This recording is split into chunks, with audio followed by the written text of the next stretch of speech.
Et salut tout le monde, j'espère que vous allez bien. Moi ça va très très bien les amis. Tous les lundis soirs, vous avez l'habitude maintenant.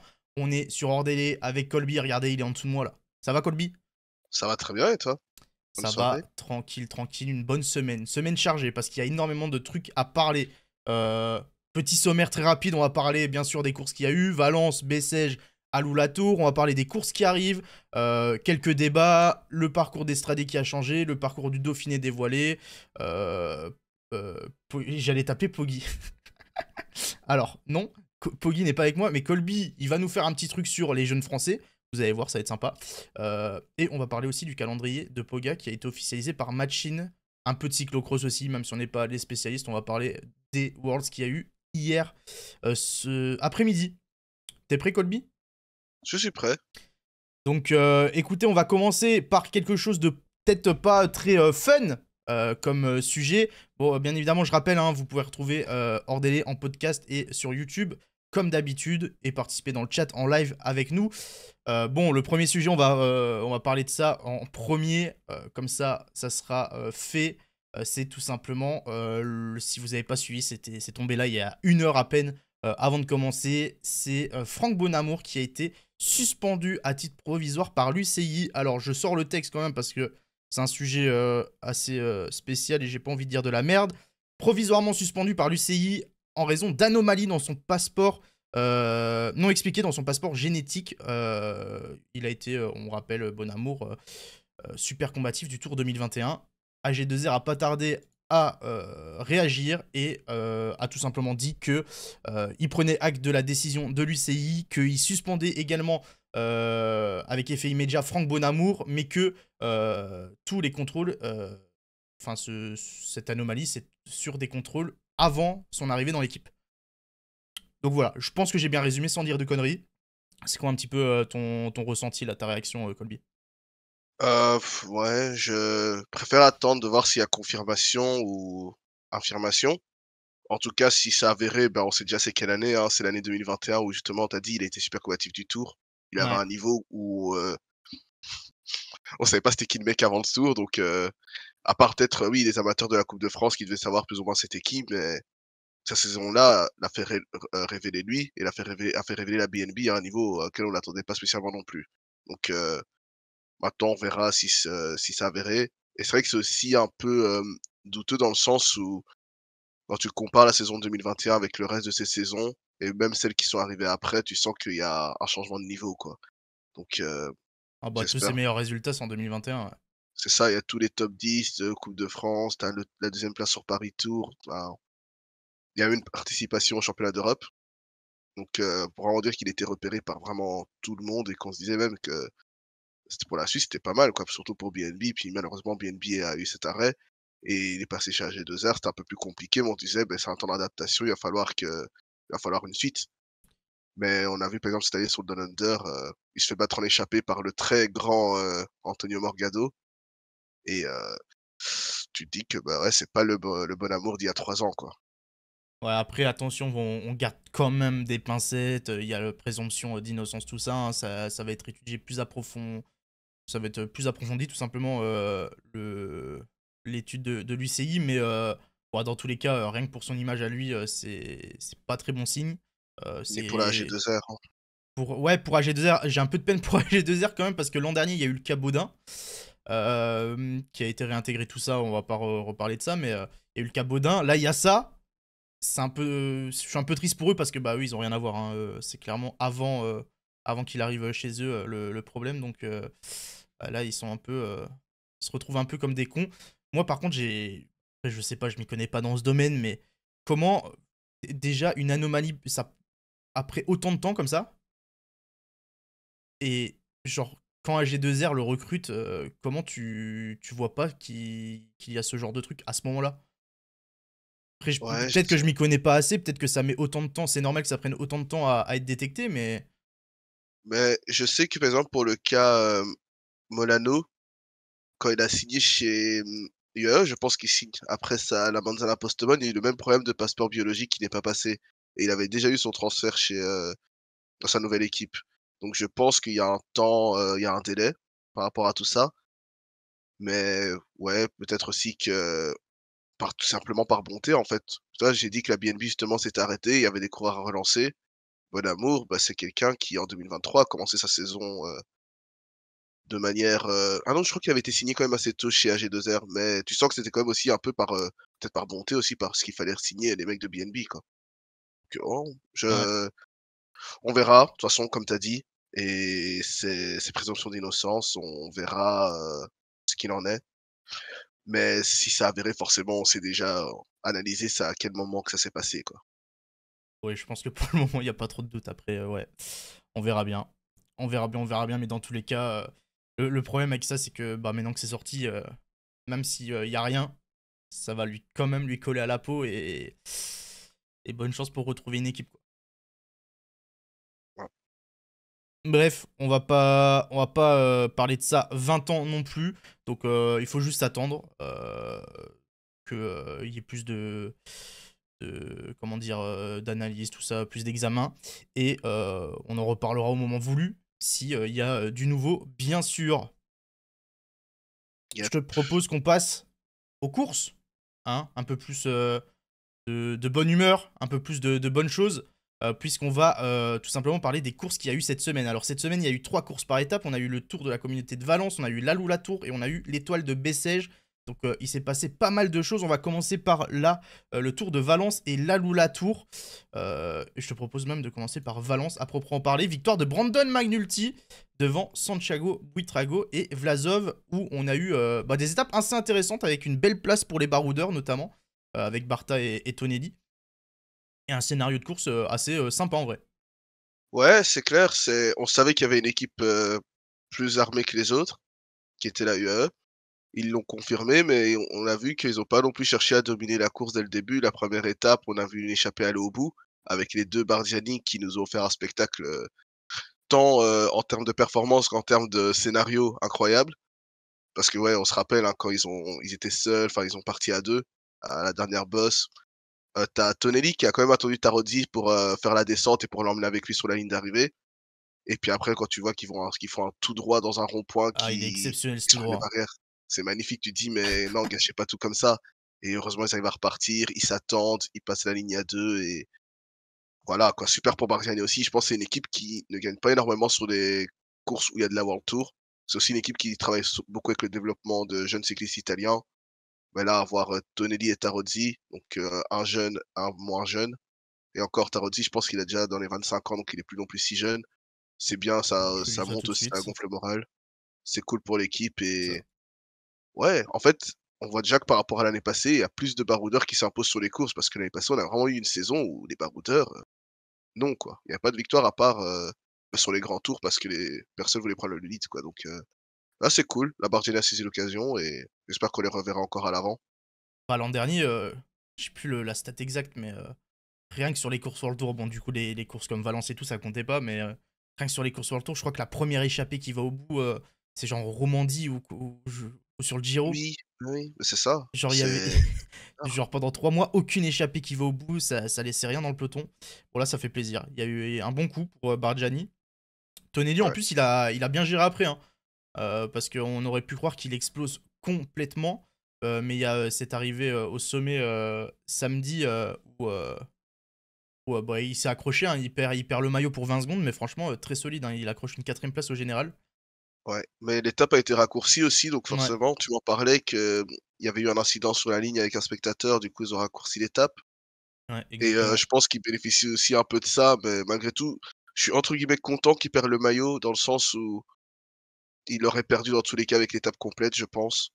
Et le fait que là, au moins, il y ait pas ce truc du: «Ah, mais en fait, il a gardé le maillot parce qu'il y a eu cet incident-là», tout ça, au moins, c'est fait, il a perdu le maillot, mais il a eu son temps de son moment de gloire, en fait. Et ça, c'est, je pense, le plus important et c'est cool. Et même Tarozzi n'a pas tant craqué que ça, hein, c'est important de le dire aussi. Tarozzi a quand même fait une très belle étape sur la 4e, donc il a déjà commencé à perdre du temps un peu avant, mais tu sens qu'il était encore dans le coup et c'était cool de voir, bah, les 2 gars qui ont fait l'échappée à la première journée, continuer à se montrer sur, ce Tour de Valence. Ouais, bah, je pense que si l'étape est pas raccourcie, je pense qu'il prend plus qu'une 40, donc bah, pour le coup, lui, ça l'a un peu arrangé ce changement de parcours. Ouais. On a un peu skip aussi, mais un petit mot sur, Mohoric. 2 descentes spectaculaires en 2 étapes, dont une qui amène à la victoire. T'en as pensé quoi de Bah, The Funambule? tu peux même rajouter la descente d'hier. Je sais pas si t'as vu, mais hier, pareil, il s'est fait un petit kiff dans la descente. Moi, c'est un malade, hein, le mec. C'est de l'art à ce niveau-là, hein. Bon, il avait essayé le premier jour. Malheureusement, c'est pas passé. Il y avait un peu trop de plaine dans tous les cas après la descente, je pense, pour lui vraiment réussir. Par contre, l'étape 2, bah, c'était le parcours parfait, hein. On avait Ouais, vraiment. Je vous mets le parcours là. Bon, vous le voyez pas en entier, mais en gros, c'est un peu con. Attendez, je vous mets ça un peu mieux. Mais on a la descente après le sommet et il y avait quasiment aucune plaine. Donc, ouais, franchement, au départ de l'étape, c'était 98% de chance qu'il nous refasse le coup et qu'il aille la chercher. Il a bien géré puisqu'il va s'imposer avec 13 secondes devant Lonardi et Consoni. D'ailleurs, j'ai bien aimé Lonardi aussi sur ce Tour de Valence. Je l'ai trouvé assez solide pour Polti comme état là. ouais, c'est pas mal. J'espère que ça fera un sprinter assez solide pour la Polti sur le Giro, parce que l'année passée, je pense, sur les sprints massifs, ils ont pas été très présents, donc ce serait cool d'avoir un petit sprinter de Conti Pro pour cette équipe. Bon, on va pas trop parler de l'étape 3 parce que l'étape 3 c'est le tapin Jonathan Milan. Sprint attendu, il y a une grosse chute dans le final qui a un peu totalement désorganisé le peloton. Bon, tout le monde a été remis dans le même temps vu que c'était dans les 3 derniers kilomètres. Mais bon, Milan, il a 3 vélos d'avance sur Arne Marit, deuxième. Bon, on l'attend. Moi, Milan, je l'attends en plus. On va l'attendre sur les autres courses qu'il fera cette saison. Surtout qu'il Il y va a une faire le grosse attente Giro, par je rapport à suppose. son Giro dans le dernier. Ouais, bah, il refait le Giro cette année et bah, faudra voir le train qu'ils lui mettent, en vrai. Je pense que il y aura pas Pedersen, ni Kirch, ni peut-être Stuyven qui sont un peu le train dédié à Pedersen. Faut voir ce qu'il aura comme train, mais la Trek a de bons coureurs, de bons lanceurs aussi. Donc là, je vois que c'était Consoni qui lançait Milan, par exemple. Ça peut être totalement solide pour lancer ça sur le Ah, Giro. c'est très fort, hein. Ouais. Ouais. Et il y avait Edward Theuns aussi là dans le train, donc ouais. C'est une belle triplette, quoi. Ouais, et puis du coup, Magnulti solide. Moi, je t'avoue, la semaine dernière, j'avais prono Magnulti pour le gène, mais je m'attendais pas en fait, avec le changement de parcours et vraiment une course de côte comme ça samedi. La dernière côte, elle était terrible, hein, c'était 4-5 km, c'était que du plus de 10%, la pente, elle était atroce. Bah, je Ouais. m'attendais pas à le voir si fort non plus dans ce style-là, Magnulti. Et il a tenu Buitrago, il a tenu Vlasov. Pourtant, Vlasov avait une lait pour l'aider où il a fait le tempo une grosse partie de la montée. Buitrago, il avait Bilbao derrière. Non, franchement, il m'a bien impressionné là, Magnulti. Et il l'a dit Bah, au début de l'année, hein, il a dit cette année, son but c'est d'encore passer un cap. Donc, surtout que les dernières images qu'on a un peu de McNulty dans des gros pourcentages, enfin moi je me rappelle surtout, c'était les Pays Basques il y a 3 ans ou il y a 2 ans, quand il a le maillot jaune et qu'avec Pogacar, ça sait pas trop qui est vraiment le leader et qu'au final les 2 perdent le général, tu vois? ouais. Moi j'avais cette image-là encore de McNulty et après McNulty, c'est important de préciser que, ouais, il a encore, 3 ans chez UAE, je pense qu'ils l'ont prolongé récemment et ouais, faut voir maintenant qu'est-ce qu'il va devenir. C'est un très gros espoir, si pas le plus gros espoir américain. Parce qu'il est bon en chrono, il est complet, il grimpe bien. Mais il y a toujours eu ce problème, sur les courses par étapes qui fait qu'il ne pouvait pas s'imposer. Donc, à voir ce qu'il devient. J'espère que ça va devenir, bah, le coureur qui était censé être, dans ses jeunes années. Parce que ce sera un coureur très solide pour Pogacar, pour la UAE, mais même contre toutes les autres, armadas du peloton. Oh, bon, là, il fait un énorme début de saison hein, sur les trophées où il était très fort aussi. J'ai bien hâte, c'est de le voir à l'UAE. Il va être leader sur l'UAE normalement. Donc, C'est en tout cas, il est Il y aurait prévu pas un dessus. Adam Yates? Il y a Adam Yates aussi, hein. Il y a Adam Adam Yates mais souvent moi je pense que bon, il peut avoir sa carte. On peut jouer sa carte clairement, surtout vu le début de saison. Mais j'ai bien hâte de le voir sur le UAE Tour. Du coup, il sera sur Paris-Nice aussi. Et Paris-Nice, c'est OK. pareil avec Poga qui fait pas Paris-Nice ni Tirreno. Ça laisse de la place à ce genre Ouais. de coureur chez UAE pour avoir sa chance. Donc j'ai Bah, de toute bien hâte de façon voir, mais ça m'étonnerait pas de le voir passer un cap comme il l'annonçait quoi. Bah, de toute façon, la semaine passée, je t'en parlais, hein, UAE a trop de leaders et forcément, bah, à chaque fois sur les courses, on se dit: «Beh, qui va être leader?» Enfin, par exemple, la semaine passée, ben, toi, tu as Preno McNulty, j'ai Preno Sivakov, tu vois? Et au final, ben, bon, Sivakov, il fait un tout droit dans une descente, enfin, Ah, étape 2. Ouais. la classique de Sivakov, mais c'est pour dire vraiment qu'à chaque course, ils te mettent deux trois leaders et ils s on sait pas en fait. C'est vraiment il y a pas vraiment de comparaison, mais tu vois, c'est un peu, genre le chien à 3 têtes, tu vois? C'est le genre de truc, ils sont là comme ça avec 3 leaders et ils envoient n'importe lequel à n'importe quel moment et ça peut gagner à tout moment, quoi. Je m'attendais plus à un Vlasov que lui. Ouais, moi, Vlasov, il m'a un peu déçu quand même. Enfin, après, je sais pas, je m'attendais à le voir quand même bien meilleur, surtout qu'il avait Jane Lee avec lui en plus. Euh, je trouve qu'il a un peu. Je sais pas, je l'ai pas trouvé flamboyant non plus, le russe. Ouais. Mais je vois par exemple, là, je vois dans le chat que ça compare un peu à la Sky. Je suis pas vraiment d'accord dans le sens où la Sky, il y avait un gros leader qui était, Froome et tu avais Geraint Thomas du coup qui est émergé et Bernal aussi. Mais en fait, à la base, vraiment, la Sky, tu avais un leader qui était nommé, puis les autres devaient tous être ses équipiers et ici, enfin, la UAE, c'est vraiment différent dans le sens où quand Pogacar n'est pas là, n'importe qui peut être leader sur une course. Même Almeida, quand il est sur une course, tu te dis il va être le leader. Tu vois que Marc Soler lui fait de la concurrence. Tu vois que Adam Yates aussi, parfois, il peut être leader et non, il n'est pas leader. C'est ouais, c'est et ouais, il y avait Wiggins chez Sky, c'est vrai. Mais tu vois, je comparerais pas les 2 en fait. Là, c'est vraiment, tout le monde peut être leader à tout moment, quoi. C'est incroyable chez, ce qu'il y a et si la gestion se fait bien, tant mieux. Mais moi, j'avais des doutes la semaine passée et je continuerai à en avoir jusqu'à la fin de la saison. On verra tout ça. Et enfin, la cinquième étape, le gros numéro de Will Barta, ultra fort. Franchement, hyper solide. Bon, il y avait ce fameux col au milieu d'étape. C'était une étape particulière, hein, c'est que 90 km. T'as le col au milieu d'étape qui te font un bordel monstre. Donc, dans le peloton, il n'y avait pas énormément d'équipiers pour rouler et tout, mais il a été hyper fort à 25 km de l'arrivée. Il avait moins de 30 secondes d'avance déjà. À 10-12 km de l'arrivée, il avait déjà ses 15 secondes d'avance. Il les a tenus en patron. Avec Lidl Trek qui roulait derrière, il y avait Euskaltel qui roulait aussi un peu. Donc ouais, on le disait tout à l'heure, beaucoup des baroudeurs en vrai sur ce Tour de Valence. Ouais Et ça fait et plaisir. Bar et Barta, ça fait plaisir aussi. C'est un bon américain qui, je pense, a eu quelques années un peu de stagnation, mais ça reste quand même, l'école, Agelsberg-Malaxian donc on sait que c'est un bon coureur et c'est bien aussi de le voir quand même faire des coups, comme il en avait l'habitude, les années précédentes. Première victoire pro, hein, Sparta. Ouais, Donc ouais, même pas un titre national, non, de chrono ou dans sa rien du tout. spécialité, C'est tu vois? vraiment sa première tout court depuis qu'il est chez les pros. Il a 28 ans et tout. Ah, ça fait plaisir. De toute façon, généralement, quand tu vois le genre de coureur tout le temps équipier, qui s'arrache sur chaque course, qui arrive à piéger le peloton et à lever les bras, ça fait plaisir. Yep. Bon, ouais, ouais, du coup, bah, le général, on l'a dit tout à l'heure, hein, Magnuti qui s'impose. Il y a Hindley cinquième.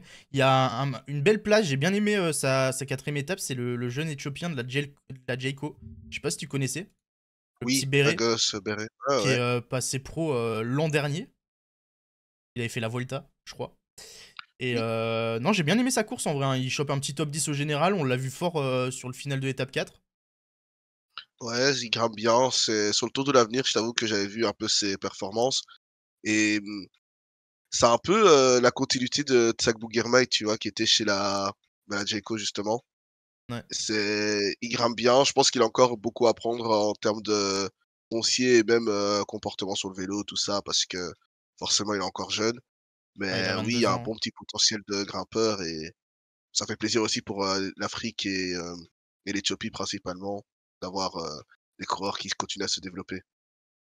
Ouais, donc on verra ce qu'il va faire cette année. Bon, là, je vois, il n'y a pas de course à son programme. Je pense qu'il n'est pas public son programme. Donc on verra les courses qu'il va faire cette année, s'il va faire un autre grand tour ou quoi. Ouais. Donc voilà hein, pour le Tour de Valence, hein. Je pense qu'on a fait le tour. On a parlé un peu de tout. Ouais, on peut aller directement sur, la Lula Tour, je pense, où Ouais. là aussi il s'est passé encore beaucoup de choses, beaucoup de bordures surtout. Ouais, une course sympa, pardon, une semaine sympa. De toute façon, c'est souvent sympa la Lula Tour, hein.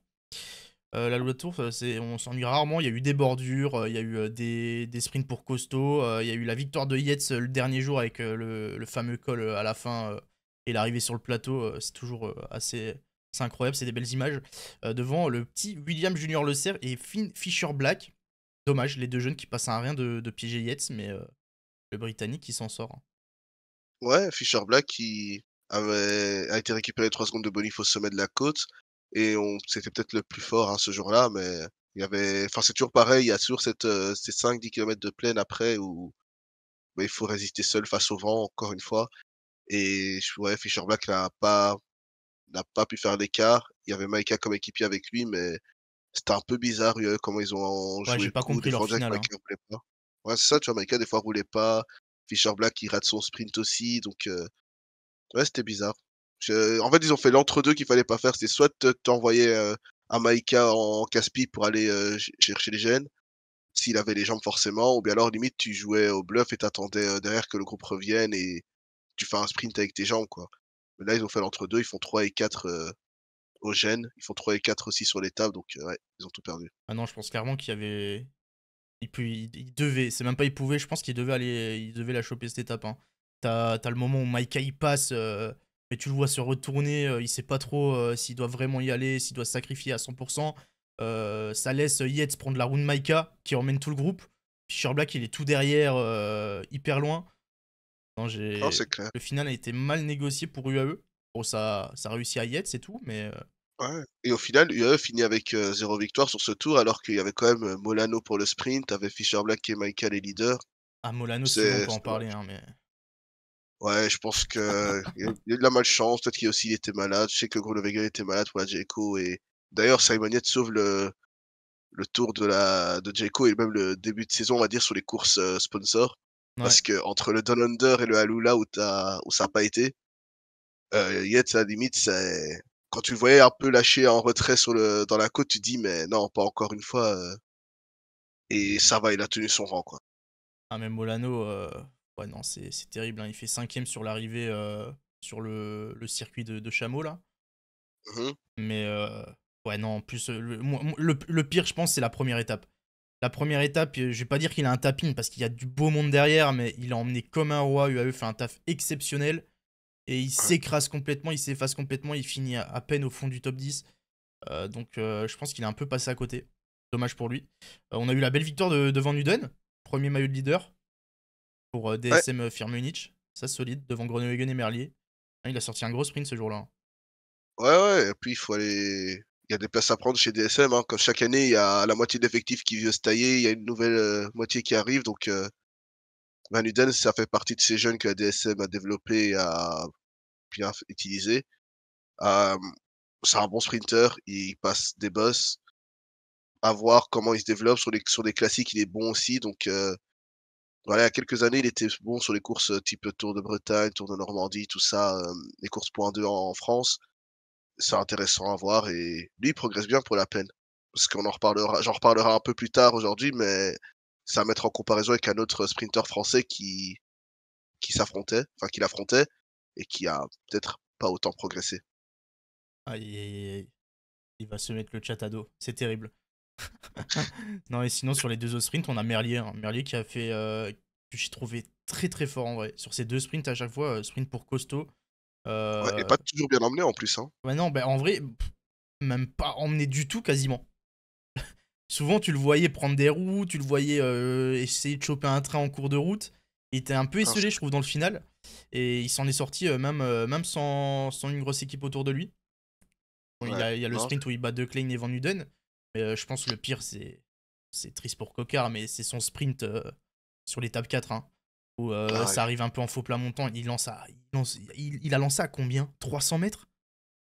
Ouais, mais ouais, c'est ça, Merlier, on le voit lancer de hyper loin, à 300 mètres, un truc comme ça et Cocard revient, essaie de le remonter et puis il lève le bras en disant: «C'est moi qui ai gagné» et puis Ouais, non. ça c'est Enfin, énorme ça. nous-mêmes, on a à l'œil nu, on avait vu que c'était pas lui qui Ouais. avait gagné limite. Bah, On il était nous en a mode: mis le «Oh doute, non». hein. C'est ça. Tu sais, c'est vraiment le combat de boxe où tu as un qui a plus frappé l'autre, mais celui qui a mis le dernier coup, il fait: «Ouais, j'ai gagné, c'est moi qui ai mis le dernier coup», tu vois? Non, ça marche pas comme ça. Mais Ouais. ouais, c'est dommage pour Cocard parce que je pense qu'il lui manque un peu cette victoire référence contre des gros sprinters et là, il y avait Merlier, il y avait Gruner, tu avais même Van Huden qui avait gagné, bah, Riskel aussi qui avait gagné une étape donc c'est dommage. Après, c'est. Est-ce que c'est vraiment un vrai. Si, c'est un vrai sprint, mais vas-y, moi, Cocard, je le considère même plus comme sprinter. Chaque fois qu'on le voit perf, c'est sur des arrivées dures, avec de beaux pourcentages et tout, donc. Ouais et quand il a gagné sur le Down Under, ben, il avait comme poisson pilote Renard qui a fait un très bon taf et là, je pense même pas qu'il l'avait, sur la course donc peut-être essayer de lui mettre un train fixe et arrêter de le faire changer de coureur qui l'emmène et de gars qui l'emmène au bout, quoi. Ouais. Après, Cocker fait pas un mauvais Alou-Latour, il finit quand même, en top 10 de ce général, Ouais. voilà, donc c'est pas mal. Ça montre qu'il est en forme. Maintenant, oui, il manque un peu ce kick à la fin pour gagner, quoi. Ouais, Merlier, j'ai hâte de voir comment il va être géré aussi par Soudal, parce que l'an dernier, il fait pas de grand tour. Cette année, je crois, il est pas prévu non plus d'en faire un. Heu, bah, en fait, le problème, c'est Le que problème, Merlier veut toujours Soudal, c'est tout pour le général maintenant, donc ouais, voilà, et en fait, j'ai l'impression aussi que Merlier veut aller sur les courses où Remco est, en fait. Alors que normalement, ah, mais n'importe ça, quel c'est pas sprinter dans la possible. logique serait, dans l'optique du: «Non, je vais faire autre chose», tu vois? Genre Merlier l'année passée, il disait: «Bah, j'ai gagné sur le Giro et le Tour, maintenant je vais aller sur la Vuelta». Sauf que Remco allait sur la Vuelta et on le savait. Et là, maintenant, Ouais. cette année, beh, Merlier va aller sur le Tour et limite, je vois des articles qui disaient qu'il supplie, tu vois, d'être dans l'équipe de Remco, tu vois? Sauf que Merlier, déjà, il n'a pas fini un seul grand tour de sa carrière. Je ne sais même pas s'il passe un col. En tant que sprinter, leader d'une équipe, tu vois, avec des équipiers pour lui, pour l'aider et tout. Bah, alors si tu mets une équipe montagne pour Remco et que tu mets Tim Merlier, je suis même pas sûr qu'il finisse dans les délais non Ah, plus, tu vois? il finit la Vuelta en 2022, mais c'est le seul qui finit, quoi. OK, OK, Et il il a avait déjà pas fait gagné d'étape sur des 3 semaines. Donc, donc ouais, à voir s'il a aussi cette gestion de 3 semaines. Je pense que c'est quelque chose qu'il a travaillé forcément. Il a aussi pris de l'âge et de la maturité, mais ouais, aller demander le train à Remco, enfin, aller demander à être dans l'équipe de Remco, je pense que c'est un peu inutile, quoi. Autant qu'il est sur le Giro et qu'il aille, avec un bon petit train, qu'il aille gagner ses 4-5 étapes et on passe à autre chose, quoi. totalement, totalement. Bon, on peut parler de qui aussi? On peut parler peut-être de Mouloubran, le pauvre Mouloubran. Ouais, Je pense un peu de malchance là, parce que ah, on aurait peut-être pu compter sur lui pour le général. Il avait été très fort sur l'étape 2 qui avait été gagnée par Warren Scholl. Arrivé un peu difficile pour sprinter slash puncher. Bon, malheureusement, le lendemain, il tombe. Il prend du temps. Le surlendemain, il retombe, il abandonne. Je crois il a la clavette. ouais, bah, bienvenue chez Astana, hein, j'ai envie de dire. Ah, c'est Faut dur. passer par là. Quand tu passes chez Astana, tu es obligé de chuter 2-3 fois, de mettre un peu des espoirs et puis de t'écrouler. Mais ouais, c'est prometteur pour la suite et il y a quelques autres coureurs aussi qui ont été bons sur ce Alou-Latour, mais qui ont eu de la malchance. Je pense à Asparen aussi pour, la Q36 Ouais. qui était pas mal. Malheureusement, ben, il y a je crois que il chute au moment où les bordures commencent et ou un problème mécanique, enfin bref, il perd du temps bêtement et même Warren Scholl qui gagne son étape, tu te dis: «Bon, ben, pourquoi pas essayer de tenir pour le gène?» parce qu'on a vu qu'il était pas si mal quand ça grimpait à des courtes distances. Ouais, le lendemain, Enchaînement de problèmes mécaniques, la tour il se prend aussi, la hein. bordure. La tour Et la tour, qui était pareil. sortie dans le final de l'étape 2, il est tombé sur les étapes d'après. Il a pris 7 minutes, donc on n'a pas trop pu le voir bah, vraiment comme il l'aurait fait sur la dernière étape, quoi. Ouais, il y a eu beaucoup de malchance, de tristesse sur ce tour, sur la tour, mais on s'y habitue, c'est tous les ans comme ça avec les bordures et enfin, on a déjà eu une édition, dans le top 10, tu avais 5 rouleurs, voire, sprinters dans tellement les tellement en fait, c'était les bordures, faisaient tout, quoi. Ouais. Et du coup, le petit William Junior Le Cerf. Moi, j'ai envie qu'on parle de Le Cerf, mec. Je veux qu'on parle de Le Cerf parce que c'est peut-être la course. Bon, j'allais dire qui le fait découvrir au grand public. Bon, le grand public ne regarde pas la Loue la Tour, je pense. Mais c'est peut-être la première fois qu'on le voit chez les pros tenir un mec comme Yates. Ou c'est la première fois qu'on le voit vraiment aux avant-postes sur une course avec ce niveau-là. Et ça fait plaisir. Parce qu'il est hyper jeune, il fait deuxième du général, meilleur jeune, du coup. Également, il passe pas loin de la victoire, il est à 3 petites secondes. L'année dernière, il était dans le développement de la Soudal. Et bah là, il commence parfaitement, hein. En plus, pour son calendrier, là, il est prévu sur le Rwanda et sur la Catalogne. Normalement, première course World Tour pour lui.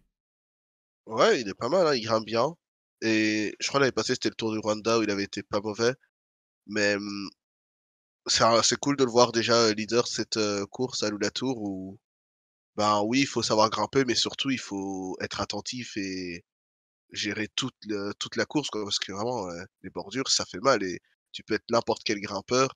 Si tu passes pas, les 4 étapes de bordure avant, bah, tu foutu et il a bien géré ça. Il était très professionnel. Dans la montée, on a vu il a tenté son coup, il a fait son attaque peut-être un peu trop tôt, peut-être, qu'il en a voulu trop montrer, mais c'était bien, hein. Au final, il finit avec Yates, Fisher Black et Maika et c'est déjà un bon, on va pas dire que c'est déjà un tout grand, mais c'est cool quoi de voir à ce niveau-là. Ouais, l'année dernière, t'as parlé du Rwanda, il fait troisième du GN avec plusieurs podiums. Il fait top 10 de Liège U23.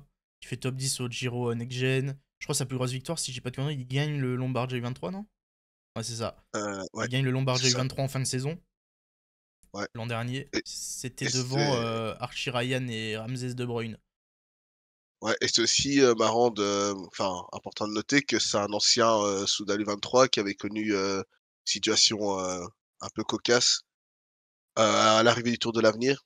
En gros, il ne voulait pas prolonger, enfin passer avec la Soudal avec la Lotto Soudal à l'époque, c'était encore la Lotto Soudal et du coup, bah, la Lotto Soudal a décidé, bah, de ne pas lui filer de vélo pour, le Tour de l'Avenir. Ce qui fait qu'il s'est un peu retrouvé sur la course sans vélo et du coup, ben, Lefebvre lui a filé, des vélos, lui a filé des Specialized, l'équipement, Quick-Step pour, qu'il aille faire cette course et après, du coup, forcément, il a signé chez la Quick-Step et donc il rend aussi bien un peu, ce que Lefebvre lui a donné, quoi. C'est un peu le pari de Lefebvre, quoi. Ouais, j'ai bien hâte de voir ce que ça va donner, hein. À noter, du coup, aussi les autres mentions honorables, on va dire, de cette semaine en Arabie Saoudite. On l'a déjà dit, Kokar qui tient une septième place au GN. Brambilla pour la Q36, qui va chercher un petit top 5 au général. Bon, c'est toujours Le ça de prix vieux est pour toujours là, hein. Q36. Ouais, il est toujours là, ce mec. Et sinon, à noter, le petit Merawi Kudus, on le connaît bien. Maintenant, il est dans une Conti euh, thaïlandaise. Non, non, c'est pas la Conti Malaisienne. malaisienne, oui, c'est la Conti malaisienne. Donc il est parti se faire une pré-retraite au soleil dans ce coin-là et bah, il a tenu un petit top 10 au général, le petit Merawi Kudus. Donc voilà. Ouais, c'est cool pour Kudus en vrai d'avoir encore son bon, il est dans une équipe, en dessous de catégorie bien inférieure, hein, mais toujours cool de le voir encore un peu à niveau et je pense qu'aussi il a ce gros niveau parce qu'il a fait ses stages en Espagne, il a fait ses prépas pour essayer de re-signer dans une grosse équipe et malheureusement ça a pas payé. Mais voilà, il est encore en forme en début de saison et peut-être qu'il va prouver aussi cette année que, bah, ouais, il faut le garder encore en World Tour, voire Conti Pro, et que l'année prochaine, il faut le re-signer un vrai contrat, quoi. Ouais, donc voilà pour cet Alou Tour dans le chat. Dites-nous un petit peu les coureurs qui vous ont fait kiffer sur cette semaine-là. Ouais. Moi, je rajouterais une déception, c'est, Maximilian Schachmann qui était venu sur la Oui, Lula c'est vrai, Tour ouais. avec, comme une ambition de se tester et ça a été un flop total, hein. Je rajouterais peut-être aussi Fred White, qu'on n'a pas trop vu. Oui, mais Chez Fred Weiss, ça Bahreïn, il est commence à là, être un peu 14e. compliqué, je trouve. Fred Weiss, je trouve que c'est compliqué dans le sens où c'est un gars hyper complet qui sait vraiment tout faire, mais j'ai l'impression qu'il ne c'est le genre de gars qui gagnera jamais, tu vois? Bon, il a été champion national et c'était au mérite et tout, vraiment, c'était le meilleur sur la course et c'était très beau à voir comme course. Mais j'ai l'impression que ouais, dès que le plateau s'intensifie un peu, il peut pas gagner, quoi. Ouais, ouais, ouais, donc pour cet Alou Tour, je vous propose un petit point très rapide comme ça, si jamais vous étiez pas au courant. Vous l'êtes maintenant, mais on va pas passer notre vie dessus. De toute manière, c'est des courses qu'on n'a pas vues. C'est le petit point CN de la semaine, parce qu'il y a eu des championnats nationaux cette semaine. Il y a eu les championnats d'Équateur et d'Afrique du Sud. Champion d'Équateur en ligne, Narvaez, d'un rien devant Carapaz et Cepeda. Carapaz qui lui a gagné le chrono quelques jours avant, devant Cepeda et Caicedo. Et du côté de l'Afrique du Sud, c'est pas trop difficile pour Ryan Gibbons qui est un peu tout seul là-bas. Il gagne la course en ligne en solitaire 2 minutes d'avance et il gagne le chrono avec une 30 d'avance également. Donc voilà pour le petit point DCN. Gibbons qui aura un petit maillot toute l'année et Carapace du coup qui perd son. On le verra pas avec son maillot, les petits maillots assez stylés de chez EF là. Ouais, ouais, mais j'ai quand même envie de dire qu'il s'est mérité pour Narvaez. Vu le Down Under qu'il est sorti, on se disait qu'il fallait qu'il ressorte quand même avec une victoire quelque part. Bon, bah, il gagne le CN, c'est bien, c'est mérité. Et Gibbons, a une petite précision, du coup, il a signé chez Trek cette année. Et du Ouais. coup, on verra aussi ce que donne le Ah ouais, les CN maillots pas 2016. beaux là. Oh là là. On va pouvoir faire, vite décider, si c'était pire chez UAE avec juste la petite bande Afrique du Sud ou si c'est pire avec le gros Lidl en plein milieu, tu vois? On va pouvoir faire la comparaison. Ah ouais, j'ai un peu peur de ce qu'ils vont nous sortir là. C'est vrai que j'y avais pas pensé à ça, mais ouais. Alors ça va être, il y a moyen de faire pire que UAE, quoi, là. On part sur un truc très, très, très solide. Ouais, je m'attends pas à quelque chose de fou, effectivement. Petit Et point, on sort des routes, on sort on va dans les chantiers battus un petit peu. Cyclocross, monsieur. Alors, je vais pas être très utile parce que je ne suis pas trop la discipline, mais on va quand même vous en parler. Ça reste dans le vélo, c'était important. C'est Mathieu Van Der Poel qui est devenu, pour la 6ème fois, si je dis pas de conneries, champion du monde de cyclocross. Hier, assez facilement, il est parti dès les premiers virages. Personne ne l'a revu devant Newhouse et Vanto Renault. ouais, la classique Van Der Poel, hein. Et ce qui m'a le plus fait tiquer un peu par rapport à ça, c'est un peu, les impressions que j'ai eues dans les médias où ça parlait de la dernière année, où Van Der Poel faisait les championnats du monde de cyclo-cross. Du coup, je me posais vraiment la question de est-ce que c'est sa dernière année où il est autant impliqué dans le cyclo-cross ou est-ce que, il reviendra encore, comme il le fait les autres années, faire sa préparation hivernale sur le cyclo et puis revenir, pour les classiques, sur la route? Non, je pense Et qu'il ça, continuera à le faire parce qu'il aime ça. De toute façon, je ouais, crois mais que j'ai vu passer une déclat d'après-course là où il dit qu'il a beaucoup plus la tête à la route et au VTT notamment. Parce qu'en cyclo, il a tout gagné. Son kiff en cyclo, c'est juste de revenir parce qu'il adore ça et rajouter un championnat du monde en plus. Mais ouais, c'est sûr, mais maintenant il va avoir 30 ans aussi, du coup je me dis: «Bon, jusqu'à quand il va pouvoir faire, cette saison aussi pleine, quoi?» Et à un moment aussi, on se dit, allez, de manière un peu égoïste, fan de route que je suis, des fois je me dis: «Mais j'ai envie de le voir faire plus souvent le Tour de France, j'ai envie de le voir faire des courses, plus souvent, enfin du World Tour, des courses où il peut se montrer, où on peut le voir». Par exemple, le Tirreno qu'il avait fait en 2020, l'année covid, même le 2021, l'année où tu as Pogačar qui bat tout le monde, c'était ouais, incroyable. Le truc, c'est que c'est trop compliqué de revoir Van Der Poel faire de Tirreno parce qu'il y a le cyclo-cross, quoi. exactement. On dit dans le chat, il a la dalle pour battre le record de Vlaming. Il a quoi? Il a une victoire du record? Ouais, donc s'il est si proche du record, dans tous les cas, il va aller le Mmh. chercher, hein. Et aussi, c'est vrai que enfin, du coup, Wout van Aert, il continue de gagner, mais par exemple, à l'époque, quand Stibar gagnait beaucoup, tu la relève qui arrivait avec Van Der Poel et Van Aert et là, la relève en cyclo-cross, j'ai l'impression qu'elle est pas encore arrivée pour le détrôner donc forcément, Van Aert, on a vu, année après année que il ne battrait pas Van Der Poel, mais en dessous, en plus jeune, il y a encore personne pour le battre. On se dit beaucoup que ça va être un Thibaut Nez qui gagnera quand Van Der Poel sera plus là mais ouais, pour le moment, tant que Van Der Poel est là, il gagne, quoi. Donc c'est ça le plus effrayant. Ouais, je vois premier français, Venturini 16ème. Alors, comme j'ai dit, je ne suis pas du tout le cyclo, donc j'ai pas suivi la course, je sais pas ce qui s'est passé pour Venturini.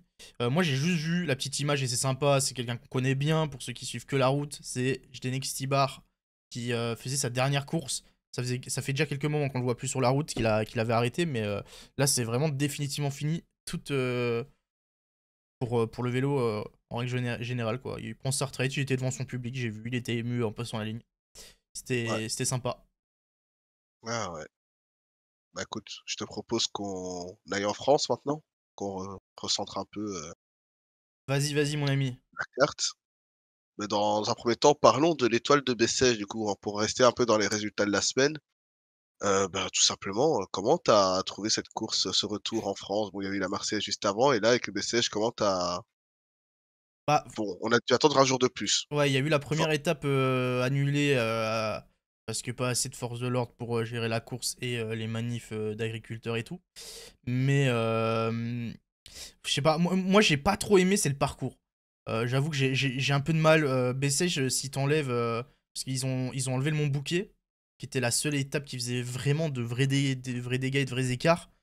Bah, ça a été une course à la bonif, quoi. Et je suis ouais. pas plus emballé. Ça sera, on en reparlera tout à l'heure pour les courses qui arrivent, mais ça sera la même chose aussi pour la Provence. Niveau parcours, je trouve que ouais, c'est pas des parcours très très fous, quoi. J'ai pas trop aimé niveau parcours. Ouais, je suis un peu du même avis que toi. Enfin, je suis content quand il y a beaucoup d'étapes de plaine pour que les sprinteurs puissent se décider parce que il y en a de moins en moins et c'est chiant pour les sprinteurs. Faut aussi penser à eux.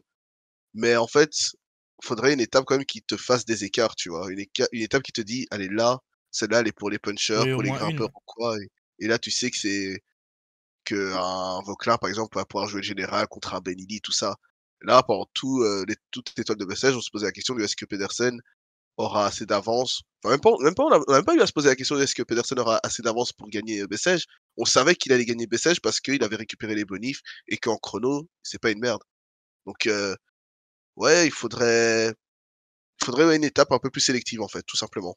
Ouais, bon, on a eu un Vauclin hyper fort hier qui a failli un peu déjouer les pronos, mais ouais, je suis pas emballé plus que ça. Bon, on a quand même eu des belles étapes à proprement parler, mais pour le général, c'est pas quelque chose que je trouve énorme, quoi.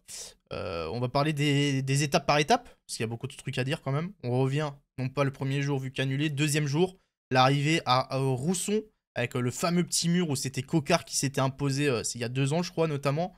Donc le petit mur, on le connaît bien. Et avec Axel Laurence. Hyper fort. Il a tenu Pedersen dans un sprint à deux incroyable. Vraiment de costaud, vraiment ultra fort, je trouve. Devant Vauclin, Genietz, Rocha, j'ai bien aimé aussi sa semaine. On pourra peut-être en parler, mais Rocha, j'ai bien kiffé cinquième ce jour-là. Là. Ouais, c'était bon, l'étape était quand même sympa, hein. De toute façon, tu l'as dit, avec des bonnes étapes, malgré, un peu le manque d'enjeu, pour le général. Mais ouais, c'était cool. Laurence qui on sentait qu'il voulait pas la laisser à Pedersen, en fait, tout simplement. Et Ah, mais le l'interview sprint de après cochon. ouais, c'est ça, tu vois, à la fin, il est assis, mais il continue de mouliner à fond pour être sûr que Pedersen passe pas. Enfin, c'était incroyable. Et ça déclare aussi après, tu sens que vraiment il était asphyxié, mais il était en mode: «Non, mes équipiers, ils ont fait un tel travail, je pouvais pas les lâcher et tout». Tu sens que ouais, non, Laurent, il roule à la tête aussi beaucoup et ça fait plaisir. Ah, mais Laurence, je suis tellement content pour lui parce que Laurence, on rappelle peut-être, il était chez BNB. Bon, BNB, ça s'est stoppé brutalement et tout. Du coup, il s'est retrouvé un peu dans la merde fin 2022. Au final, Alpecin lui a offert une porte de sortie, mais ils avaient plus de place dans la World Tour. Du coup, il a été obligé de faire une année en Conti dans la réserve. Et bon, on le voyait de temps en temps monter et tout, mais là, ça fait tellement plaisir pour lui. Il est dans la World Tour maintenant. Il le mérite. Il a que 22 ans en plus. Hein, c'est un gros, gros espoir. Et il va chercher cette win-là à Rousson, tellement fort. De toute façon, quand tu bats Pedersen sur ce genre d'effort, ça place un petit peu la victoire. Quoi. Ouais, mais en fait, c'est surtout l'année 2023 qu'il y a à mettre entre parenthèses parce qu'en 2022, il se faisait déjà des sprints contre Van Aert Ouais. sur Aploë, tu vois? Et là, bah, forcément, après, tu as eu le championnat du monde où il s'est imposé et je pense que c'était l'objectif de sa saison. Enfin, ça a été très vite, je pense, mis comme objectif de sa saison. Je sais que j'avais fait une petite interview en mars et il savait pas encore s'il allait le faire. Il voulait voir avec son staff si c'était possible, d'aller faire les courses nationales forcément. Mais le parcours était tellement taillé pour lui et bah, en fait, le fait qu'il allait s'ennuyer, en fait, dans cette année de transition, il fallait qu'il aille sur les championnats du monde et il l'a rendu. Il a été champion avec la manière en plus et du coup, bah, là, forcément, c'est cool de le revoir directement à haut niveau contre du Pedersen et limite, j'ai envie de te poser la question, tu le vois aller jusqu'où, Laurence? Jusqu'où tu vois son potentiel? Sur quelle course tu le verrais briller, dans la suite de sa carrière? Bah, en vrai, c'est hyper dur parce que je trouve qu'il est tellement polyvalent ce mec. Je sais pas trop dans quel domaine il va évoluer. Hormis peut-être la vraie montagne où, à mon avis, on le verra pas trop dans ce domaine-là. Mais il a un profil où il peut être ultra fort en puncher, il peut être rapide au sprint, il peut tellement gagner. Genre pendant que tu parlais, je faisais défiler les résultats qu'il a fait avec BNB en 2022. Il bat Jonathan Milan et Mohoric au sprint. C'était sa Il première victoire pro à Croix-Race. il il a un bon passeport biologique lui ou? Oh putain, la vanne. Oh putain, j'étais en mode, waouh, on part sur quoi là? Je l'espère, je l'espère, je l'espère. Ouais, il y avait la Bretagne classique aussi où il fait deux derrière Van Aert, où il bat Deli. Mais ouais, non, en vrai, je sais pas. Toi, tu le vois évoluer comment? Mais ouais, comme tu as dit, en fait, il peut tout faire et je pense que même lui, il disait qu'il savait pas trop, dans quels axes il voulait progresser, qu'il aimait bien les classiques, mais qu'en même temps, il aimait aussi, grimper tout ça et faire du sprint. Donc je pense que ça va être un peu un passe-partout, hein, clairement. Ça va être un peu en fait, ce sera une menace sur tous les profils et tant mieux parce que ouais, c'est un couteau suisse, en fait, tout Ça simplement, c'est le m'étonnerait couteau même pas, suisse. tu sais, qu'il se débrouille pas mal et d'ailleurs, je pense qu'on l'a déjà vu de temps en temps et c'est pas si mal, c'est sur les pavés aussi. Hein. Ouais, ouais, ouais, clairement. J'aimerais bien le voir sur, tu vois, le Ronde, une course comme ça, Liège-Bastogne-Liège, l'Amstel, forcément. et bah, ce sera toujours une bonne menace, sur les championnats du monde et championnats d'Europe, quoi, avec la France. Exactement. Pour Un deuxième, Alaf Beast, on demande dans le chat. Est-ce que tu vois oui, un peu un Alaf, toi? ouais, si peut-être. Bon, c'est un mec complet, oui, oui. Bon, peut-être moins bon en chrono, mais oui. Ouais, c'est vrai que ça il y a tout pour le moment, c'est clair. Et je pense que là où il a le plus montré pour le moment, c'est clairement, quand ça grimpe et quand c'est pentu, genre de 10 donc à voir ce que ça donne. Troisième étape, Mats Pedersen au sprint devant Menten et Tiller. Belle cinquième place au sprint de Cosnefroy, quatrième place de Dujardin. Bon, on a eu passé l'étape classique autour de Bessèges hein, avec le parcours avec les différentes difficultés.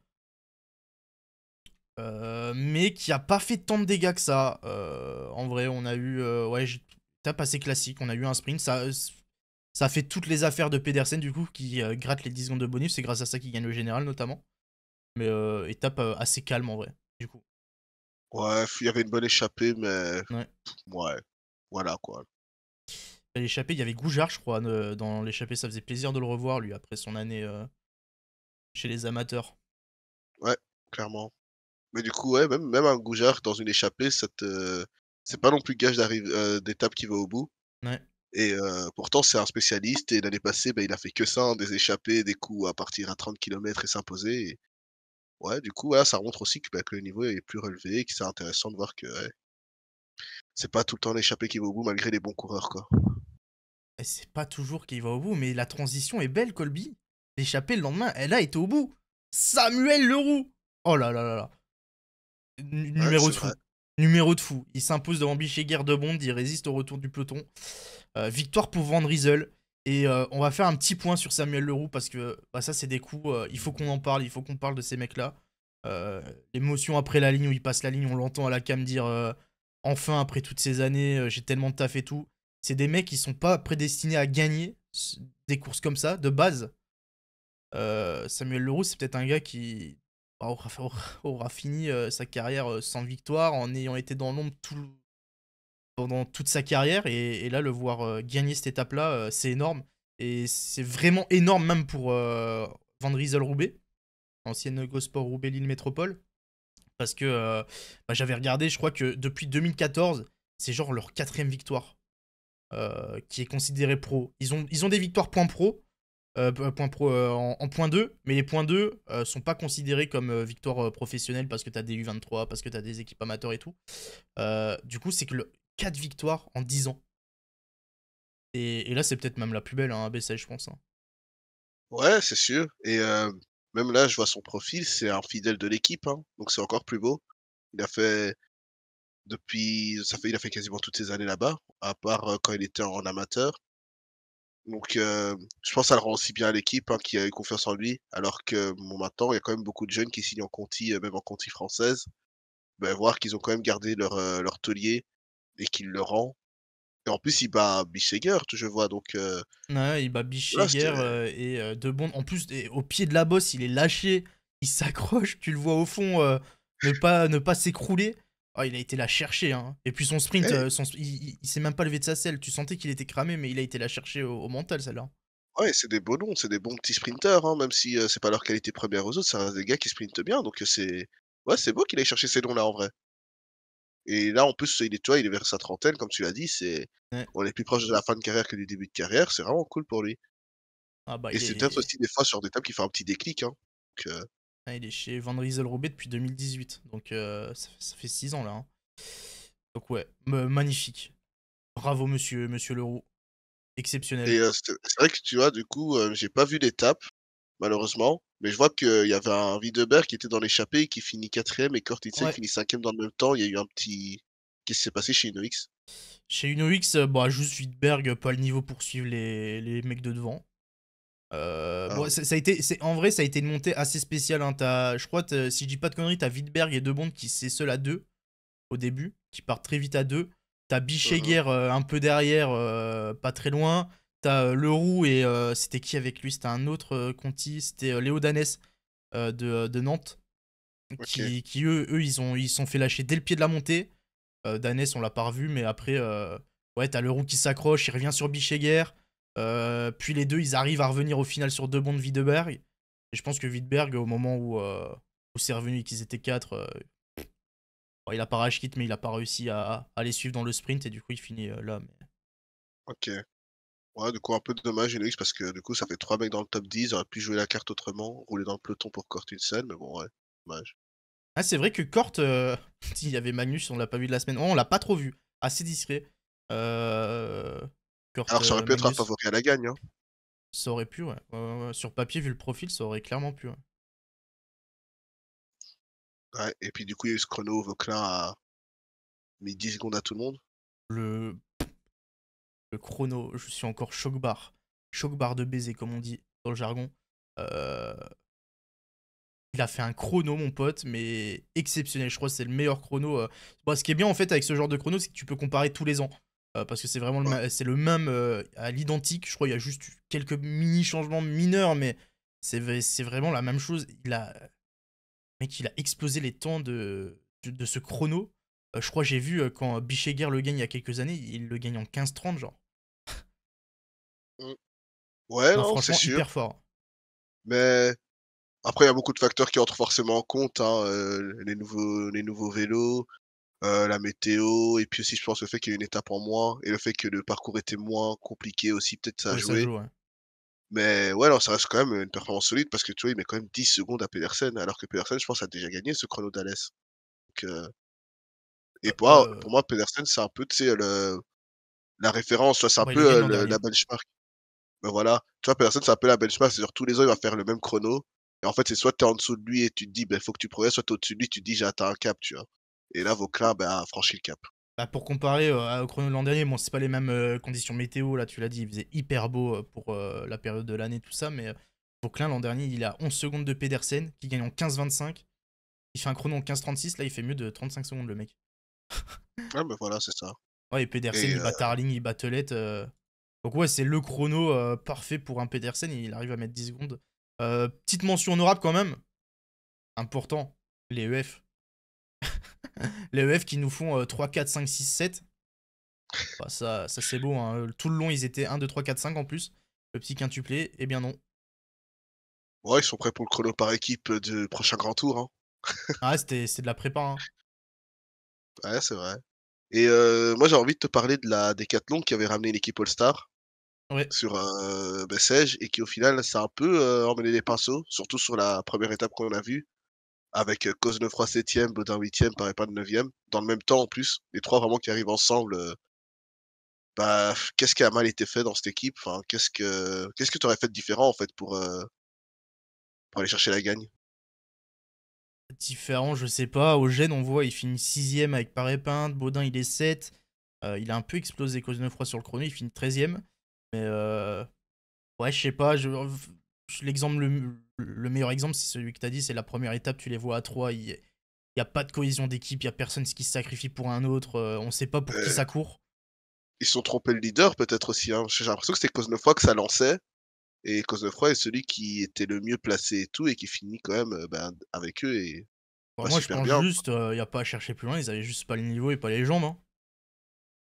Ouais, Même s'ils avaient une équipe sur papier très forte et de toute façon ils le disent avant la course, l'objectif c'est de gagner le gène, peu importe avec qui, mais c'est que l'équipe gagne le général.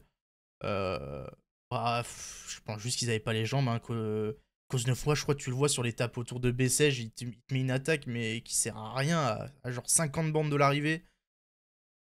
Ouais, je sais pas, ils ouais, sont passés à côté de la course, mais je pense juste que c'était plus fort devant eux et qu'ils avaient pas les jambes.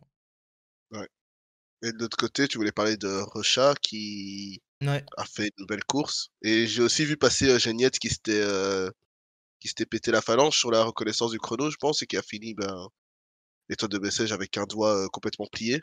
Ouais, c'est ça, Mais du coup, il s'est explosé sur la reconnaissance, il a été faire des examens, ils lui ont mis des points de suture sur la main et tout, et il a quand même fait le chrono, mais on le sentait que c'était dur pour lui. Hein. Il fait quand même un bon chrono, il tient un top 10 au gène, donc c'est quand même, ça va. Vu son état, OK. ça va, mais... Non, Rocha, ouais, belle semaine, c'était sa première course par étape avec Groupama. Je trouve qu'il avait déjà fait une bonne course à Marseille, où c'était lui qui avait lancé dans la route des crêtes Genietz, avant que Genietz et Baudin terminent à 2. Je trouve qu'il avait vraiment fait un beau taf. Là, il fait un gros chrono, hein. Pourtant, il a un gabarit, c'est pas du tout fait pour les chronos. Le mec, il fait 1m10, 13 kilos. Il fait 11ème du chrono, je crois. Il tient un top 5 au général. Ah, j'ai bien aimé. Il y a de quoi faire parce qu'on a beaucoup parlé du mercato de la Groupama FDJ. Moi, le euh, premier, je m'excuse. qui a pas été non plus. Bah, c'est pas des noms qui te font rêver, quoi, en soi, hein. C'est pas un mercato de fou. Mais bon, Rocha, bah là, il valide le pourquoi ils l'ont pris, hein.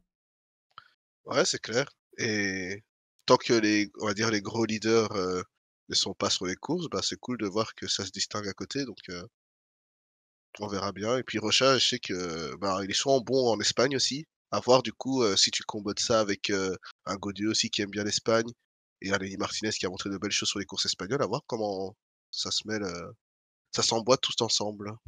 Moi, je pense qu'il a été recruté pour ça, de toute façon, hein. C'est pour être équipier d'un peu tout le monde sur toutes les courses où il ira. Et on verra. On verra ce que ça va donner.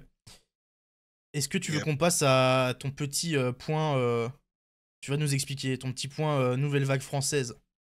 Ouais, en fait, j'ai remarqué que du coup le cyclisme français était bon, en deuil, si je peux dire, Oula. avec les retraites de Pinot, de la baisse de niveau d'Alaphilippe, de la baisse de niveau de Démare. On sent que tu vois, le public français a besoin de se remettre derrière d'autres coureurs, quoi. Il faut des nouveaux coureurs qui à supporter, des coureurs, on peut se dire, eux, ils vont peser sur la course. Parce que là, depuis qu'il y a plus Pinot, Alaf et même Démare, hein, qui sont des vainqueurs iconiques sur les grands tours et même sur les monuments, tu te dis, la France, elle est un peu au second plateau, enfin, ouais, elle est en retard, quoi. Et du coup, voilà, je vais citer une quinzaine de noms.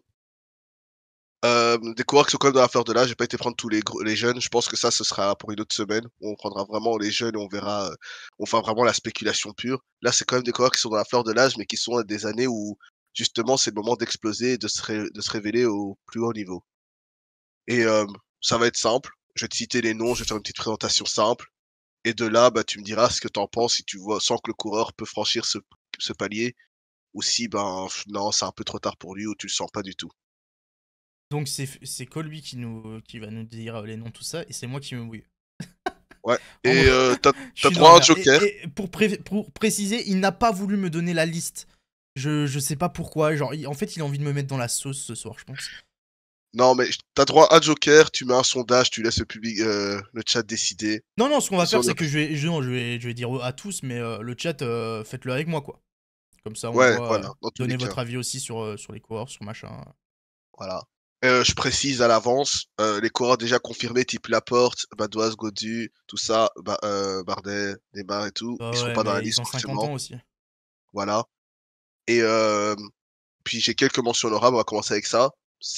Premièrement, c'est les Français de la TDT Unibet qui sont arrivés cette année. Il y a 3 Français du coup, il y a Huance, Huillet et Adrien Mer.